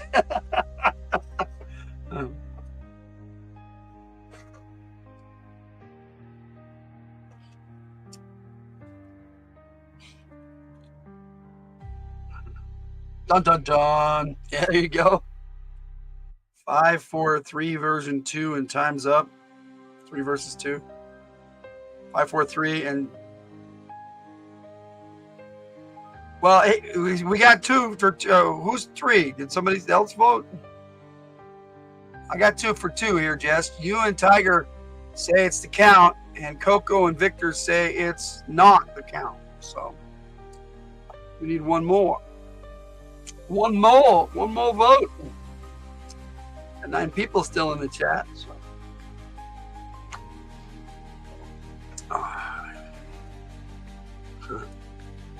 Should I roll for it? You got a tie like this? You got some dice in here, or we're gonna get another vote. Otherwise, I'm gonna roll for it here. Phil, vote. Phil doesn't even know what's going on, but you can vote. Oh, there's Ray. Oh, there it is. All right, that's 3-2. Yeah, that's good enough for me. All right, so he thinks it's a count, so it's 3-2. Sorry, Eric, Coco, and Victor. Outvoted for the ending here. No, but it's not quite the end by choosing this way. No worries, Phil. No worries. We'll jump in on the next one.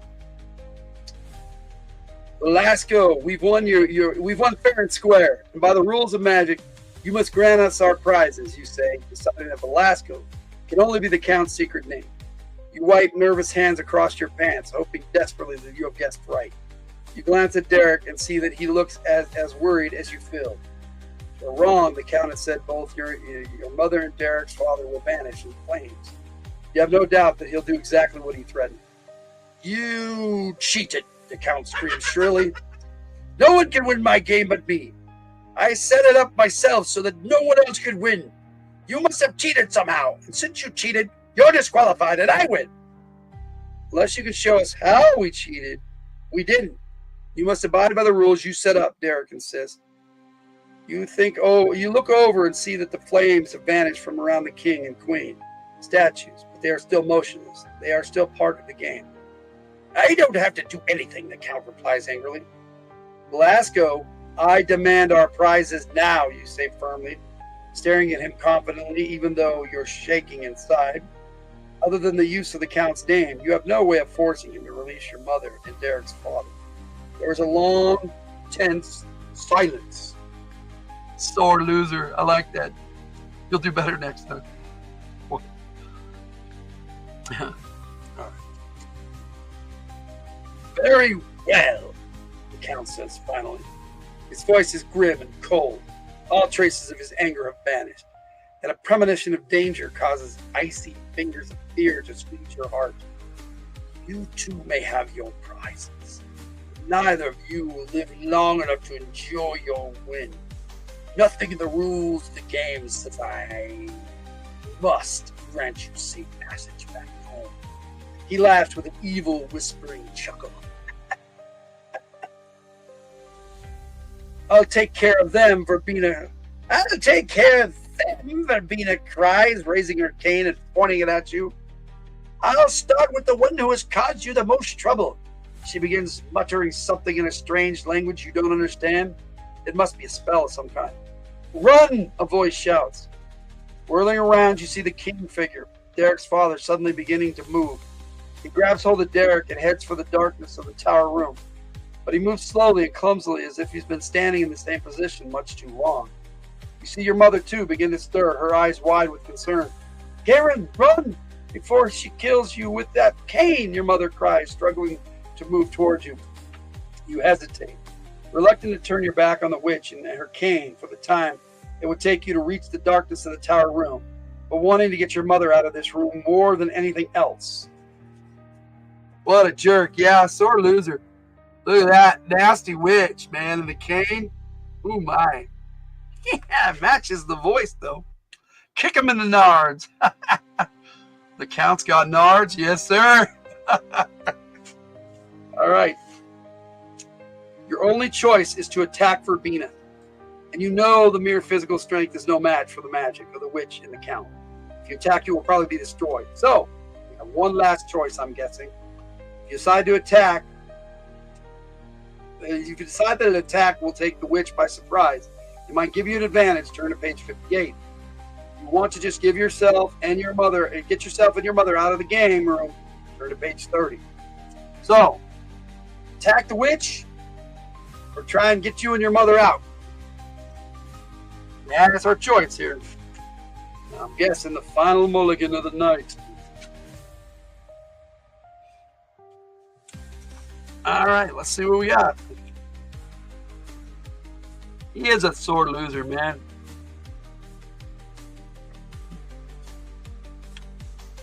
Hit the witch. She asked for it from the beginning. I agree.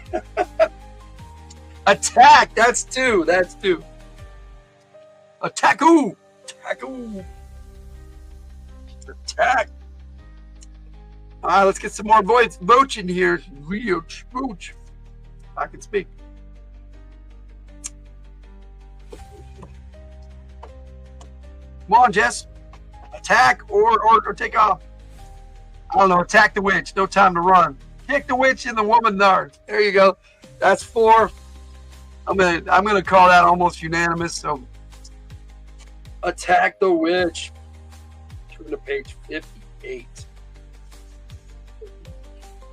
Witchy nards. Yes. Somebody said hashtag that one. Witchy nards.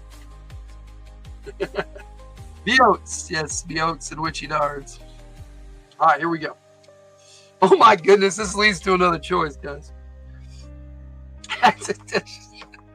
Oh, what are we down to here? What you demand, hurry to join him. Wait. This is not the right one. Come on, this can't be right. 58. How was that 68? Sorry, guys. We already did that one. 58. Okay, yeah. Okay, this is an ending, so we'll see what happens. Does the witch float? We're gonna find out. Never-ending story. Yes. Don't bring that. Don't. Twisting, you dive for the cane. You don't know what to do, what it can do, but judging by the way that Verbena is aiming it must be some kind of weapon. You just hope the last thing she's expecting you to do is attack her. You cannot and will not let your mother and the others die, even if it costs your own life.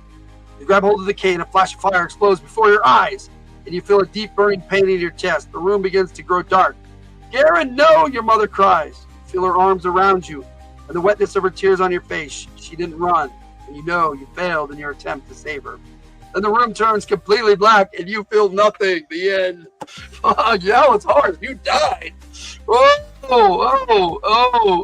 You makes me almost not want to read the other ending. Let's find out. Wrong page. I see it. Yes. Damn. Okay. All right, let's try getting your mom out of the tower, and we'll see what the deal here is. Oh, no.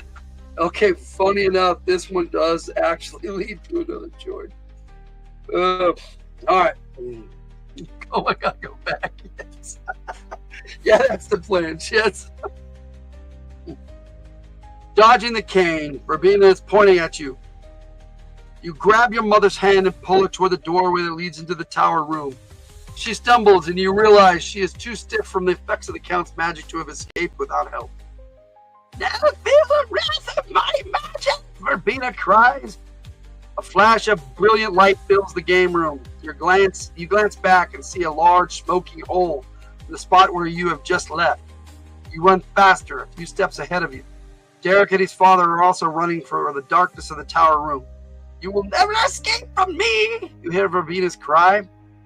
A second flash of light fills the game room, and this time you feel the heat of the explosion on your back and smell the acrid smoke, but you don't look back. Neither your mother nor you have been hit. Blast, they're out of range, Vervena shouts angrily as you reach the tower room. Gratefully, you enter the darkness, still holding your mother's hand tightly. Now that you've found her, you don't want to lose her again. Over here, Derek's father, Gregor says, softly from the darkness ahead of you. You move cautiously toward the sound of the voice. The Count must be working out a plan to destroy us.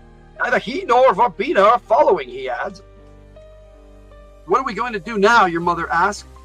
We're going to destroy the source of the Count's power before he destroys us, Gregor says. To destroy the Count himself, I'd have to break the silver necklace somehow and destroy the demons of darkness who give him light. But I can destroy the source of his power. But if I can destroy the source of his power, he won't be able to do any serious magic for a long, long time. You three wait here for me. No, Derek cries. I won't let you go away again. Why can't we just leave the Count here in his tower and go someplace where he can't find us? Because there isn't any place the Count won't eventually find us, Gregor explains. He isn't tied to the tower. He just stays here because his magic is strongest, nearest his source of power.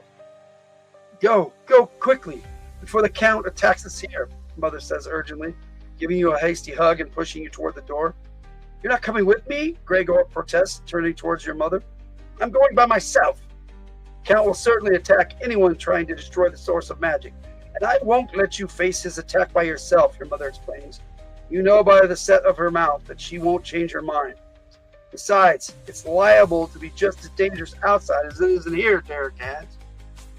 Endless stuff, more like him. Let's see, we're going till we get an ending I want. Any more witchy voice? Okay.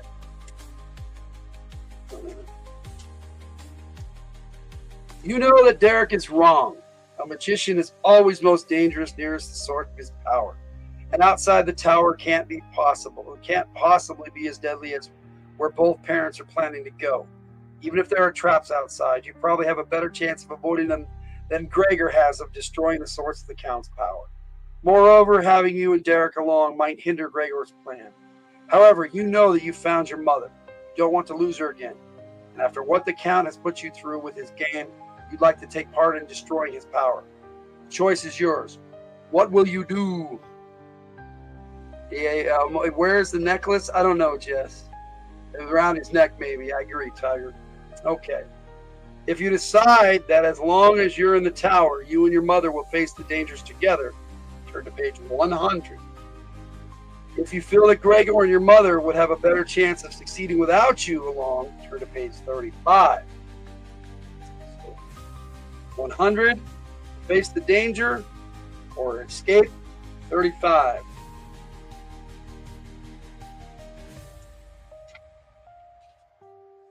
Stay with mommy. Yes, we want our mummy. What happened to Bibi? 100. There you go. That's 2. 100.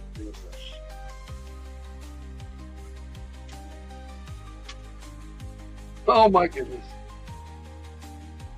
Okay. Together. Okay, that's 3. About you, Jess. The whole point was to rescue Mother, so stay. Okay, I agree. Stronger together. Yeah, unanimous. All right, everyone. We're going to page 100, and yet another choice. It's turning into an endless quest, isn't it? It just keeps going and going. You've got to run out of reading here eventually, though.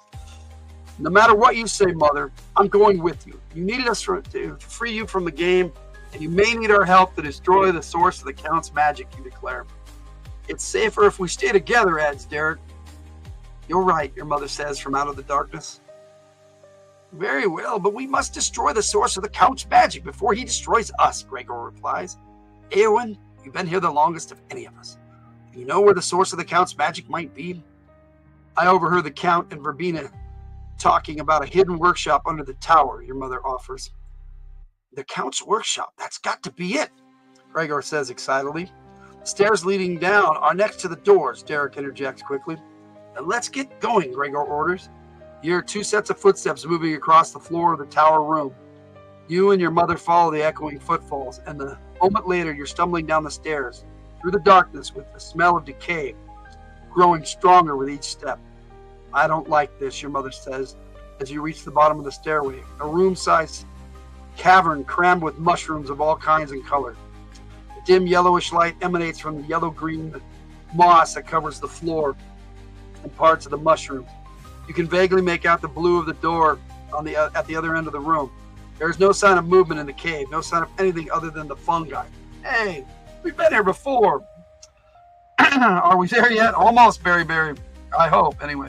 The shroom room again. Yeah, all right. Let's see what happens.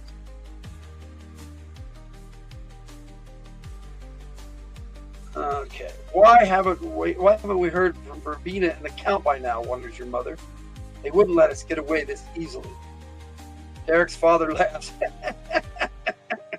A brittle laugh with no humor in it. Don't be fooled, Eowyn. Those 2 aren't letting us get away. They're just being careful. After all, Garen and Derek did win the game, something no one else has ever managed to accomplish. They want to make sure we don't win this battle too. He looks around curiously as he speaks. A flicker of movement behind a giant purple mushroom catches your eye.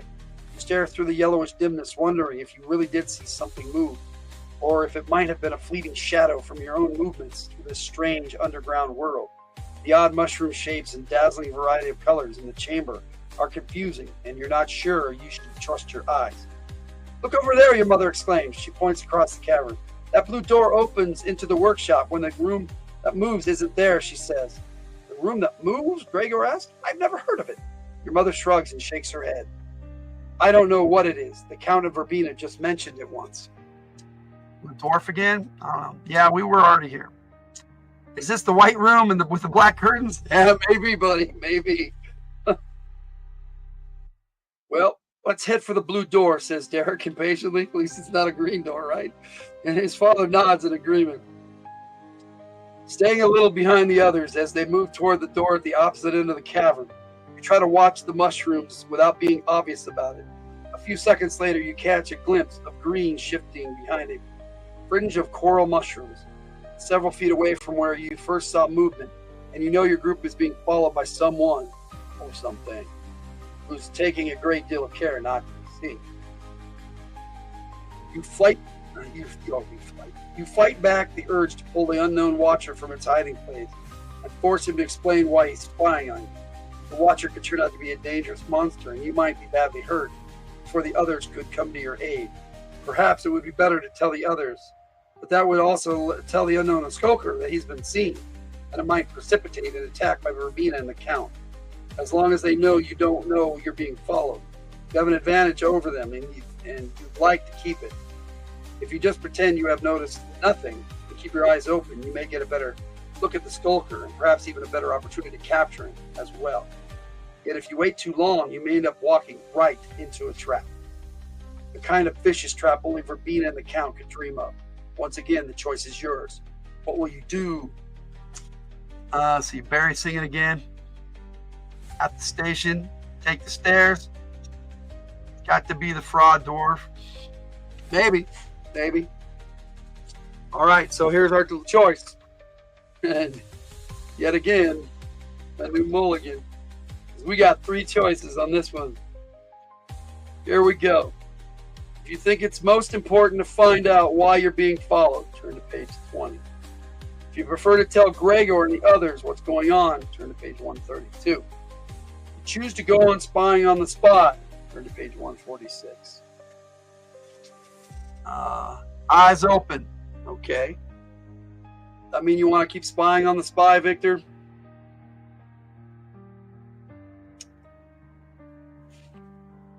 We'll see. Spy on the Spy. That's 2. 3, I like Spy versus Spy. Page 20. That's important to find out why you're being followed. Okay, yes to which one, Victor? Eyes open? Okay, so yes. Okay. So far that's 3 for spying on the spy. Spy on spy. Okay. What you say, Jess? Ray's got plenty to say, but keep filling on the treehouse. Bill, what do you think? You said spy on the spy. That's right. Keep watching the watcher. All right, that's 4 for spying on the spy. I outvoted again, Coco B. Sorry. We're going to 146. All right, we'll mark it as a mulligan because it's not a good ending. Then we, back and try again. All right, everyone. This here leads to another set of choices. Oh, wonderful. Yes, there you go. All right, here we go. Following the others toward the blue door, you watch the mushrooms carefully. As long as the unknown skulker is following the group, he has to move from one hiding place to the next, and sooner or later, you'll get a good look at him. It isn't until your group actually reaches the door that you catch a clear glimpse of the watcher, a small figure wearing a green wool shirt and plaid pants of clashing colors. A gnome, and a small one at that, not the dwarf. He doesn't look very dangerous. The door's locked, Gregor calls out. It's some sort of magic spell. Derek's father speaks out. The gnome turns and slinks back toward the stairs. Startled, you watch him slip out of sight without really hearing what the others are saying. You're too busy wondering why the gnome suddenly stopped spying. That it has something to do with the door is obvious, but what? Glancing back at the others, you see they are deeply involved with opening the blue door. They won't notice if I leave for a few minutes, you think, carefully following following the gnome. Being careful not to be seen should the gnome look back. You move silently through the yellow gloom. A moment later, you catch sight of the green shirt and plaid pants ahead of you. Beside them, her black robes fading into the darkness of the stairs, is Verbena. The two are speaking softly. The gnome must have been spying for the witch. It's a leprechaun, maybe. Call him a gnome. Fuck, it's Phil. That's funny. Yeah, he's been here for a little bit there, Ray. All right. I've got to find out what they're plotting, you tell yourself. The blood races through your veins, and only with a deliberate effort of will that you force yourself to move slowly and silently toward the stairs. Seconds later, you're within hearing range. Cautiously, you get down on your hands and knees to crawl behind a giant purple mushroom near the base of the stairs. Straight to the blue door, the gnome is saying softly. Good, Verbina's whispering voice is full of satisfaction. That's where the Count's magic spells are the strongest. All I have to do now is make sure they don't enter the room that moves instead of the workshop. Aren't you afraid they'll find the source of the Count's magic and destroy it? The gnome asked. He sounds nervous. If that happens, we won't exist anymore. The witch laughed softly. Even if they do somehow survive the unknown terror, the Count will finish them off. Go now. Your work here is done. You hear a soft poof and the rustle of clothing. Taking a quick look around the mushroom, you see Verbena walking up the stairs. The gnome has vanished. Carefully, you get up and back away, hoping the witch doesn't look back and see you. Karen, where are you? Your mother's worried voice breaks the silence. The others have finally noticed your absence and have begun searching for you. Within seconds, Verbena will know you aren't with them, and it won't take her long to find out where you are.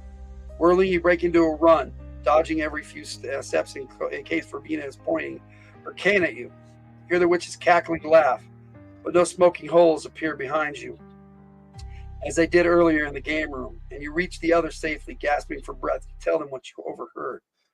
So they want us to find the workshop, Gregor says thoughtfully, staring at the blue door.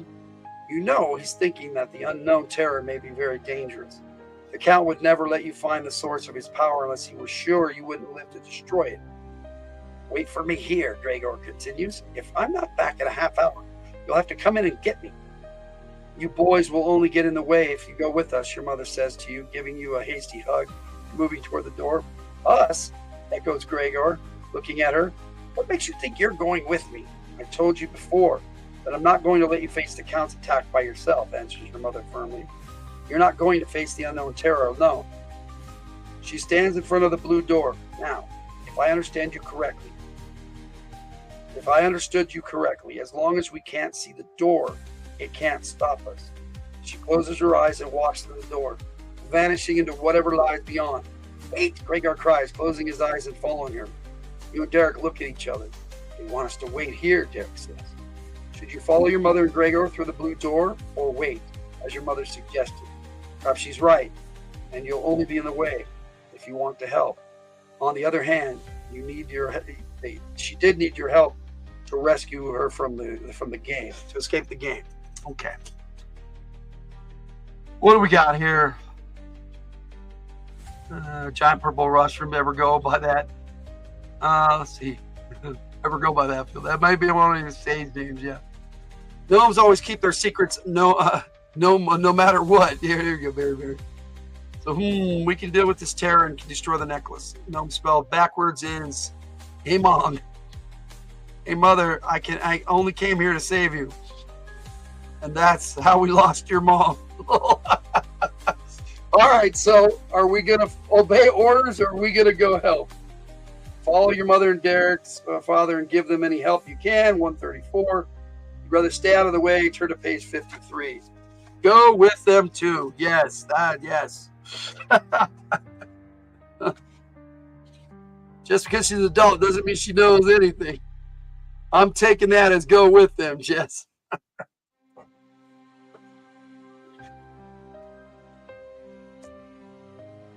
I'm guessing that's 2 votes to go with them.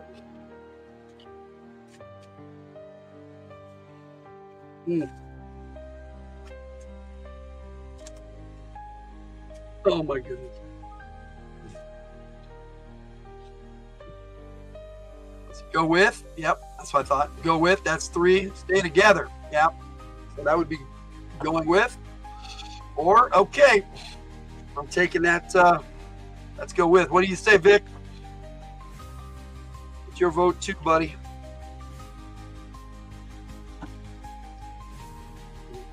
Children made it farther than they did. That's true, Jess. We did. We children. F that. If she wants to be Betty Badass, then fine. I get a free cottage party. All right, well, you're outvoted, unfortunately, Vic. So we're gonna try this here. Let's you split the party. Yeah, I can't be splitting the party. I can only read in one direction. Okay, they need our help to get out of. They needed our help to get out of the game. They'll probably need it even more now that they're going to face the Count's strongest magic. You tell Derek. We can't let them go it alone. I'm with you. Let's go, answers Derek. Closing your eyes, you step forward through the blue door. Like most illusions, it's only a barrier when you can see it. With your eyes shut, you can walk through the seemingly solid wood easily. Yet it's still a shock when you open your eyes to see that you really are on the other side of the door, standing in another cavern you never knew existed.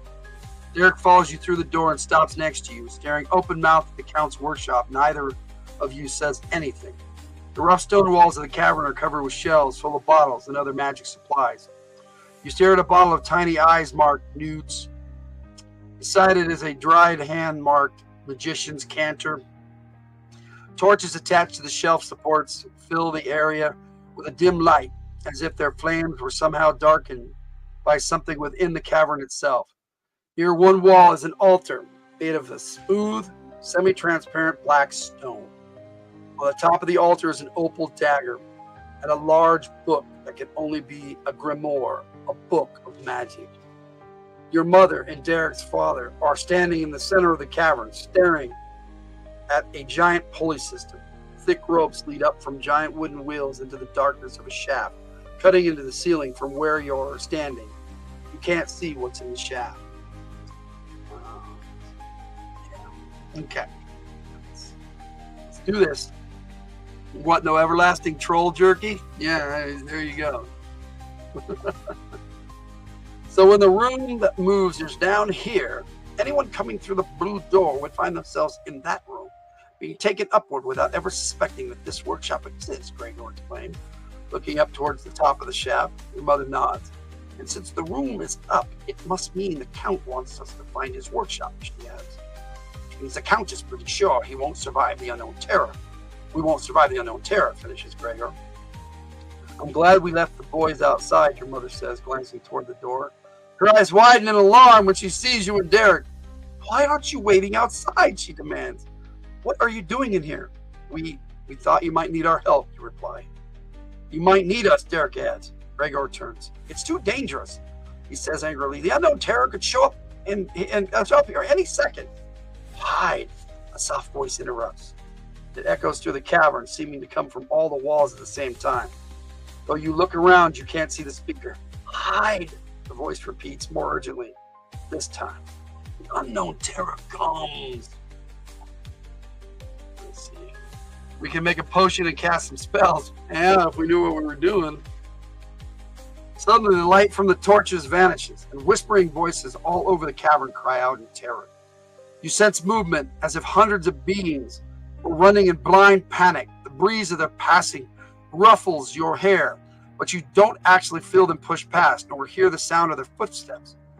Their panic feeds your own fear, and your secret terrors come to life, populating the darkness with all the dread that only the unknown can bring to mind. You want to run. You escape that awful bone-chilling terror creeping through. You want to run to escape that awful bone-chilling terror creeping through your body, but you can't leave the others. Got to stay and help however I can, you tell yourself over and over again. You wonder if the others are frightened are as frightened as you. Then you hear a pounding stone, a measured pacing like footsteps, getting louder and louder. The sound echoes through the cavern as though some giant monster is walking through the darkness, coming directly for you. Your impulse is to bolt back through the doors. The terror is part of the spell. We must stay together and face it, a voice cries. It sounds like Gregor, but you're not sure.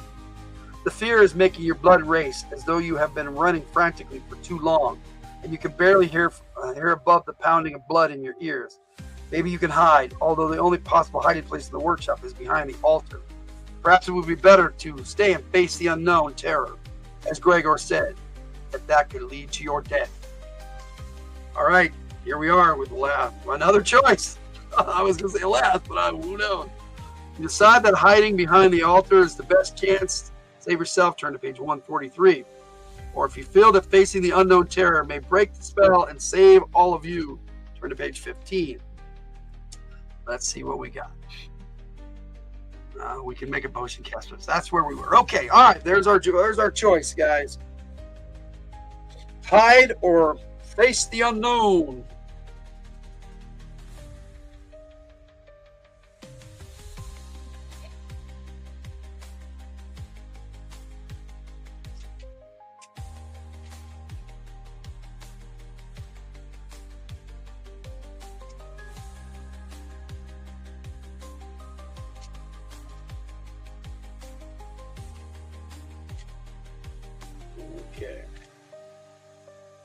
Okay, let's see. Face the truth.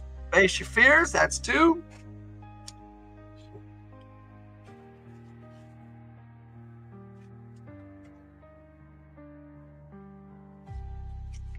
Three for face the unknown.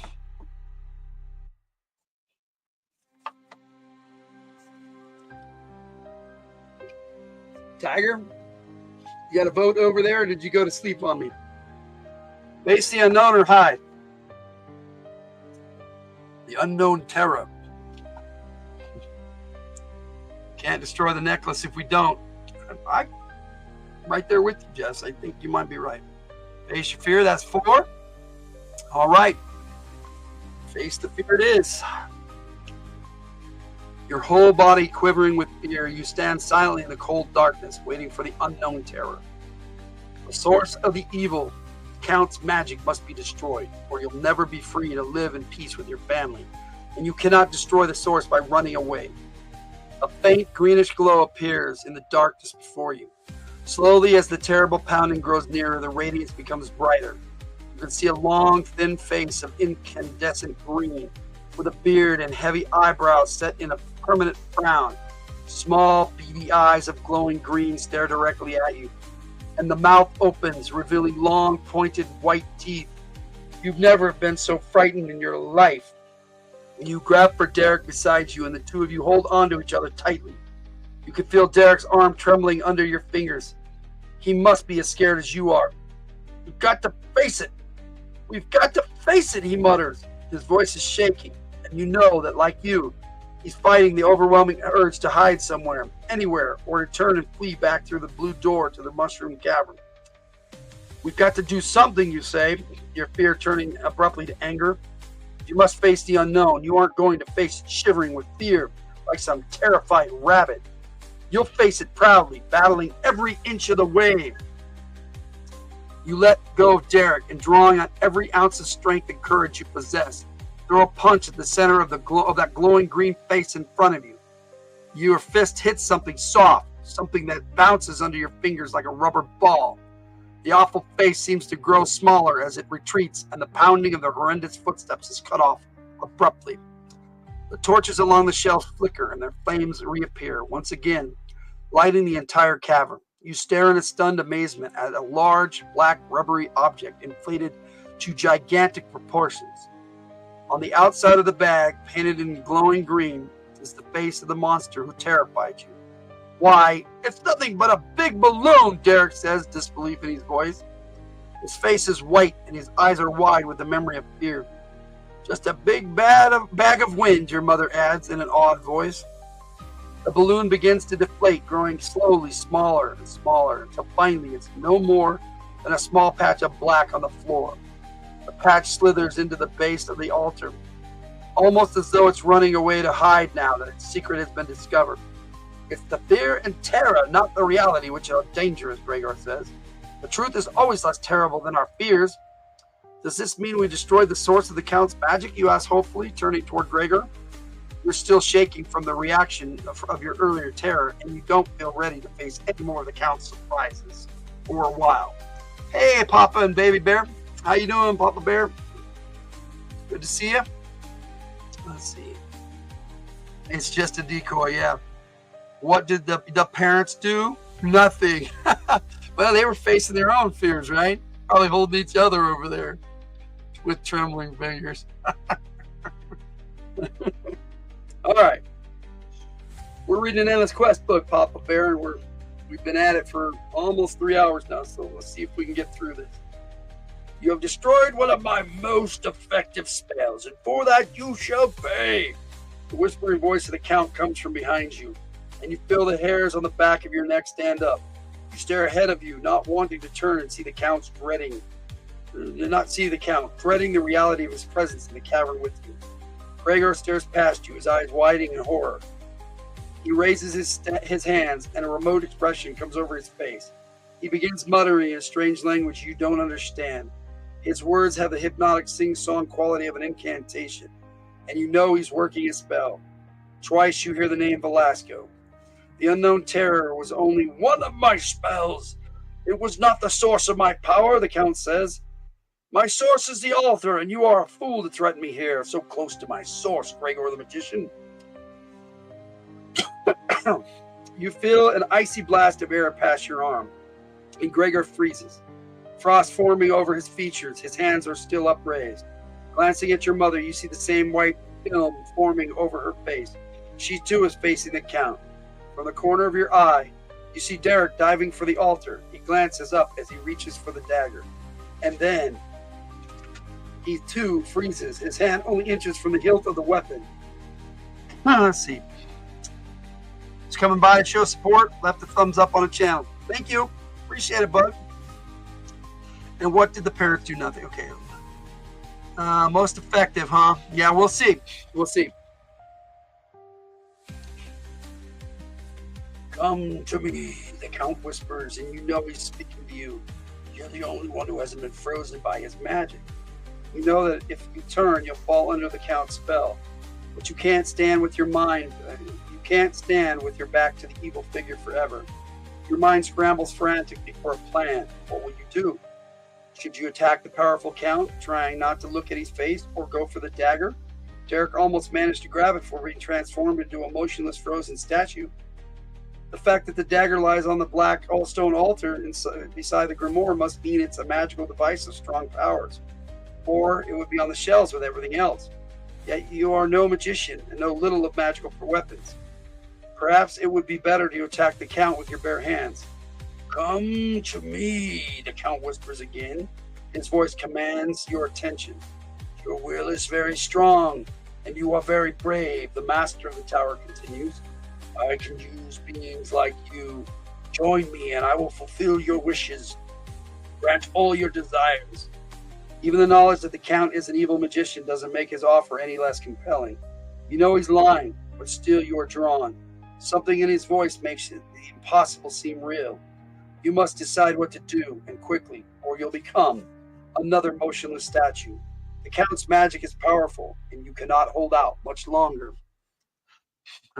He told us what to destroy. Yeah, he kind of did, didn't he? Okay, so if you depend on your own strength to battle the Count, turn to page 153. If you feel you must have a weapon to face the Count, turn to page 78. All right, go for the weapon. Do it on our own. Kill the book? Yeah, that may be. So we're going to try it on our own, or we're going to go for the dagger.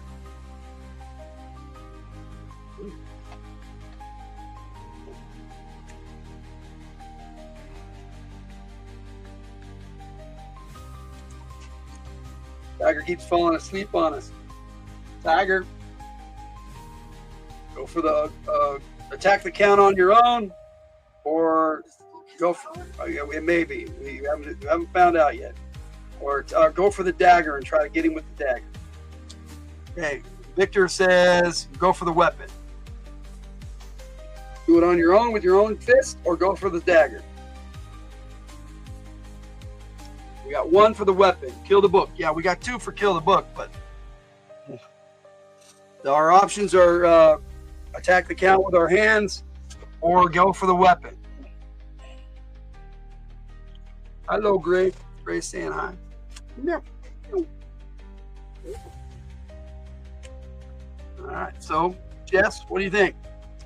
Option 3, push him first and grab the dagger. That's not how these books work, Jess. Yeah, you should know that by now. Weapon, I guess. That's 2 for the weapon. Dagger to the nards. That's 3. All right, we get one more vote for that dagger. It's on. I'm guessing we're heading towards the dagger. Yep, dagger. There it is from Jess. So we're turning to page 78. And I will take a look or see here. Ooh, I think got a lot to read here coming up, and I think that might do it. Let's just turn to one more page in the end. So let's see what we got. Yeah, that last vote for the dagger. Big laugh and dagger to the nards. All right, got a bit of reading, so bear with me, guys. You have to get that dagger, you decide, running for the altar. You can't fight the Count without looking at him, and look would be disastrous. Besides, he probably has a lot of other tricks up his black silk sleeves. You dive for the weapon, being careful not to make Derek's mistake, to glance up at the Count before the dagger is truly in your grasp. Your fingers tighten around the hilt. It's icy cold, and for a wild moment, it seems as though the dagger is holding your fingers, not the other way around. Then you are in control again, clutching the knife. You finally look up, staring at the black silk robe that is the Count, and for the first time you see the glowing red eyes within the darkness of the hood. The dagger clenched in your hand seems to protect you from the freezing effect of his eyes, for you do not feel the coldness of his stare. Of all those who have ever played the game, you are the most annoying. I shall enjoy draining your life's energies to add to those in my altar, the Count says. I have the dagger, you remind him. And what will you do with it? You can't throw it because you might miss, and then I would have the dagger. You can't get close enough to stab me because that would put you within my reach. So tell me, little one, what is it you plan to do with the dagger? The Count is stepping forward as he speaks. His hands reach out toward you.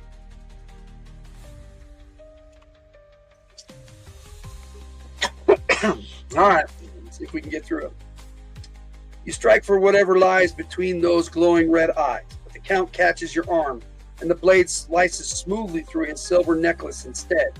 The necklace and the knife fall to the ground with a musical tinkle. "No!" the Count cries, and you hear terror in his hoarse whisper of a voice. "You've broken my control of the demons of darkness!" He grabs for the necklace, but you kick it away. Darkness fills the room, overwhelming the light from the torches, turning the air dimmer and dimmer until it is like an overcast night in the middle of winter. As the last of the light disappears from the Count, as the last of the light disappears, and the Count turns and runs for the blue door, you see long, black claw-like fingers reach out for him. The Count cries out at their touch. "We have served you for many years," a voice whispers.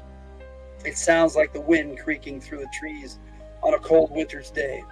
"Now it is your turn to serve us." You catch a glimpse of glowing red eyes in the faces of swirling black mist, faces with misshapen noses and lips twisted in ugly grins. Then the darkness vanishes, the torches flicker and come to life even more brightly than before. The evil inner darkness that once dimmed their flames now gone. Glancing around, you see the black stone altar cracking and crumbling slowly into the dust. One more sentence on the page, but check it out. Got a nice full page of art here. I think we might have got it. Booked aside. There we go. Stab the altar. Oh, we'll see what's gonna happen. We'll see what happens. One more sentence here. Lying on the floor where you last saw the Count is the black silk robe. The frost is fading slowly from the faces of your companions. A rumbling sound fills the cavern, and the bottles on the shelves rattle loudly. Gregor, the first to be frozen, is the first to move. Then your mother stirs, but Derek isn't moving, and you see fear rise slowly in his eyes. "We must get out of here," Gregor shouts, stumbling toward Derek. The Count's magic held this place together, and now that he's gone, the magic spells are going too. Another rumbling fills the cavern, and this time the bottles begin to clatter to the floor. Then you are helping to drag Derek forward in the mushroom cavern without really remembering how his arm came to be draped over your shoulder. Gregor is holding Derek by the other arm, and your mother is following you, glancing back now and then, as if she was afraid of something or someone would attack from behind. Let's see. "Fly, you fools!" Yes. The blue door, the illusion built by the Count's magic, is gone. You dash through the mushroom cavern up the stairs and at last out the door, just as the giant stones of the walls begin to crack. Showering you with fragments, Derek recovers on the way and runs out of the tower under his own power. Then you are back in your own world, in the woods surrounding the tower. The disappearance of the Count's magic has sent all four of you back home. You look around, seeing the woods with new eyes, and you feel as though you've been away for years. A giant, crackling thunder fills the air, and you look back at the tower, a black shape against the reddish glow of the early morning sun. The building begins to crumble, collapsing in on itself and becoming part of the greenness of the woods. And thus ends the Tower of Darkness and the evil Count, Gregor says softly. Yeah. One more page, guys. Logan reading every D&D book ever written. We'll get around to it, buddy. We'll get around to it. Here we go. "What about a cure for my mom? For Mom," Derek cries in sudden dismay. "That's why you came to the tower to begin with." Gregor's face saddens. "Before I went into the tower, I studied all I could find about the game. I was sure I knew more than enough to win, but I believed the Count would stay true to his word, and I was prepared when he accused me of cheating. Though we may strive as hard as we can, there are some things that cannot be changed, and some things that are already written on the rings of time, and must simply be accepted." He puts his arm around Derek. "I'm afraid there's nothing we can do. Let's go home."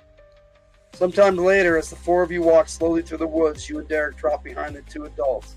"Thanks, Karen," Karen said softly. "I was going to try it alone, but I'd never have gotten my dad back without you." And I never got my mom back without you, you tell him. Flings his arm around your shoulders. Hey, Garen, he says casually, how would you like to go back sometime and explore the tower ruins with me? What? You squawk before you see the wide grin on his face. Then you return the grin. You got me to go in there in that tower once, Derek. And once is more than enough. The end. One more page. Yep, and we did it. We have read the Tower of Darkness. Naturally, I dropped my card. The mushrooms were the cure. Yeah, maybe. They might have been. They might have been. But now I'm thinking she was sick to lure him into the tower in the first place. That would be my guess. All right. We did it eventually. Yes, we did, Coco. Yes, we did. And that's how Endless Quest books work. You know, we stuck with it. All right. We got one more thing to do. We got to find out which book we're going to read next. Is it going to be Robbers and Robots, King's Quest, Lair of the Lich, or Claw of the Dragon, which I've got better copies of each of these. We got Robbers and Robots, King's Quest, Lair of the Lich, and Claw of the Dragon. And we'll just go ahead and end the poll real quick. And we'll see who wins. All right, according to your votes. Hey, thanks for the bedtime story. You're welcome. Where is it? Where did it go? The poll did not end. Come on, where's the poll?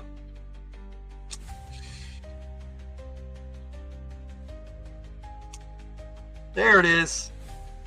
All right, it looks like our winner is the Dragon. The 34%. Robbers and Robots actually came in second, tied with King's Quest, both at 21%, and Lair of the Lich was last. So we've got Claw of the Dragon, the one with the messed up cover, of course. Okay, so Claw of the Dragon, this book here. We did it eventually. Yes, we did. Thanks for the bedtime. 3 ties. Lich's Rock. No, we got a winner. Claw of the Dragon. Why isn't the biography of Richard Nixon up there? But I wouldn't read that. I could care less, sir. Richard Nixon. That was when I was born, just barely. So Claw of the Dragon next time. I will put the at least King's Quest and Robbers and Robots on there because they both tied for second. And maybe Lair of the Lich and pick a new one to go with. But that was Tower of Darkness. Hope you guys enjoyed the reading. I know I had a good time. I think I kept putting Tiger to sleep. That's how it was. There was the Tower of Darkness, my friends. I thought it was a lot of fun to read, and I hope you guys liked the outcome. Stop the music here. Say goodnight properly to everybody. Let's just rock. Yeah. Let's see. Good night, gang. That was fun. Yes, it was. And thank you all for being here. And thanks to anybody who watches in the replay. I hope you enjoy. And we'll see you next time. Tomorrow night, I'm doing that late. I delayed it because I got to go out to the doctor tomorrow. And Tiger and I have to go out and about. So it's going to be at 9 p.m. Mountain. So 11 for those of you who are on the East Coast, unfortunately. But all I'm doing is re-airing episode 1 of Military Action Game so that I can try and get a transcript through StreamYard for it. Bravo. Thank you, Phil. That was fun. Cool, Jess. Thursday, we're doing the radio show again, and then we're back here on Friday. Saturdays are for Spine Ticks. Also, before Spine Ticks on Saturday, I'm doing Joe Takes 56. I'll be Techno Viper in the HMS, so join us for that. And on that note, my friends, that would be the Endless Quest Tower of Darkness. And I thought we had a good time. So good night, my friends. We'll see you next time.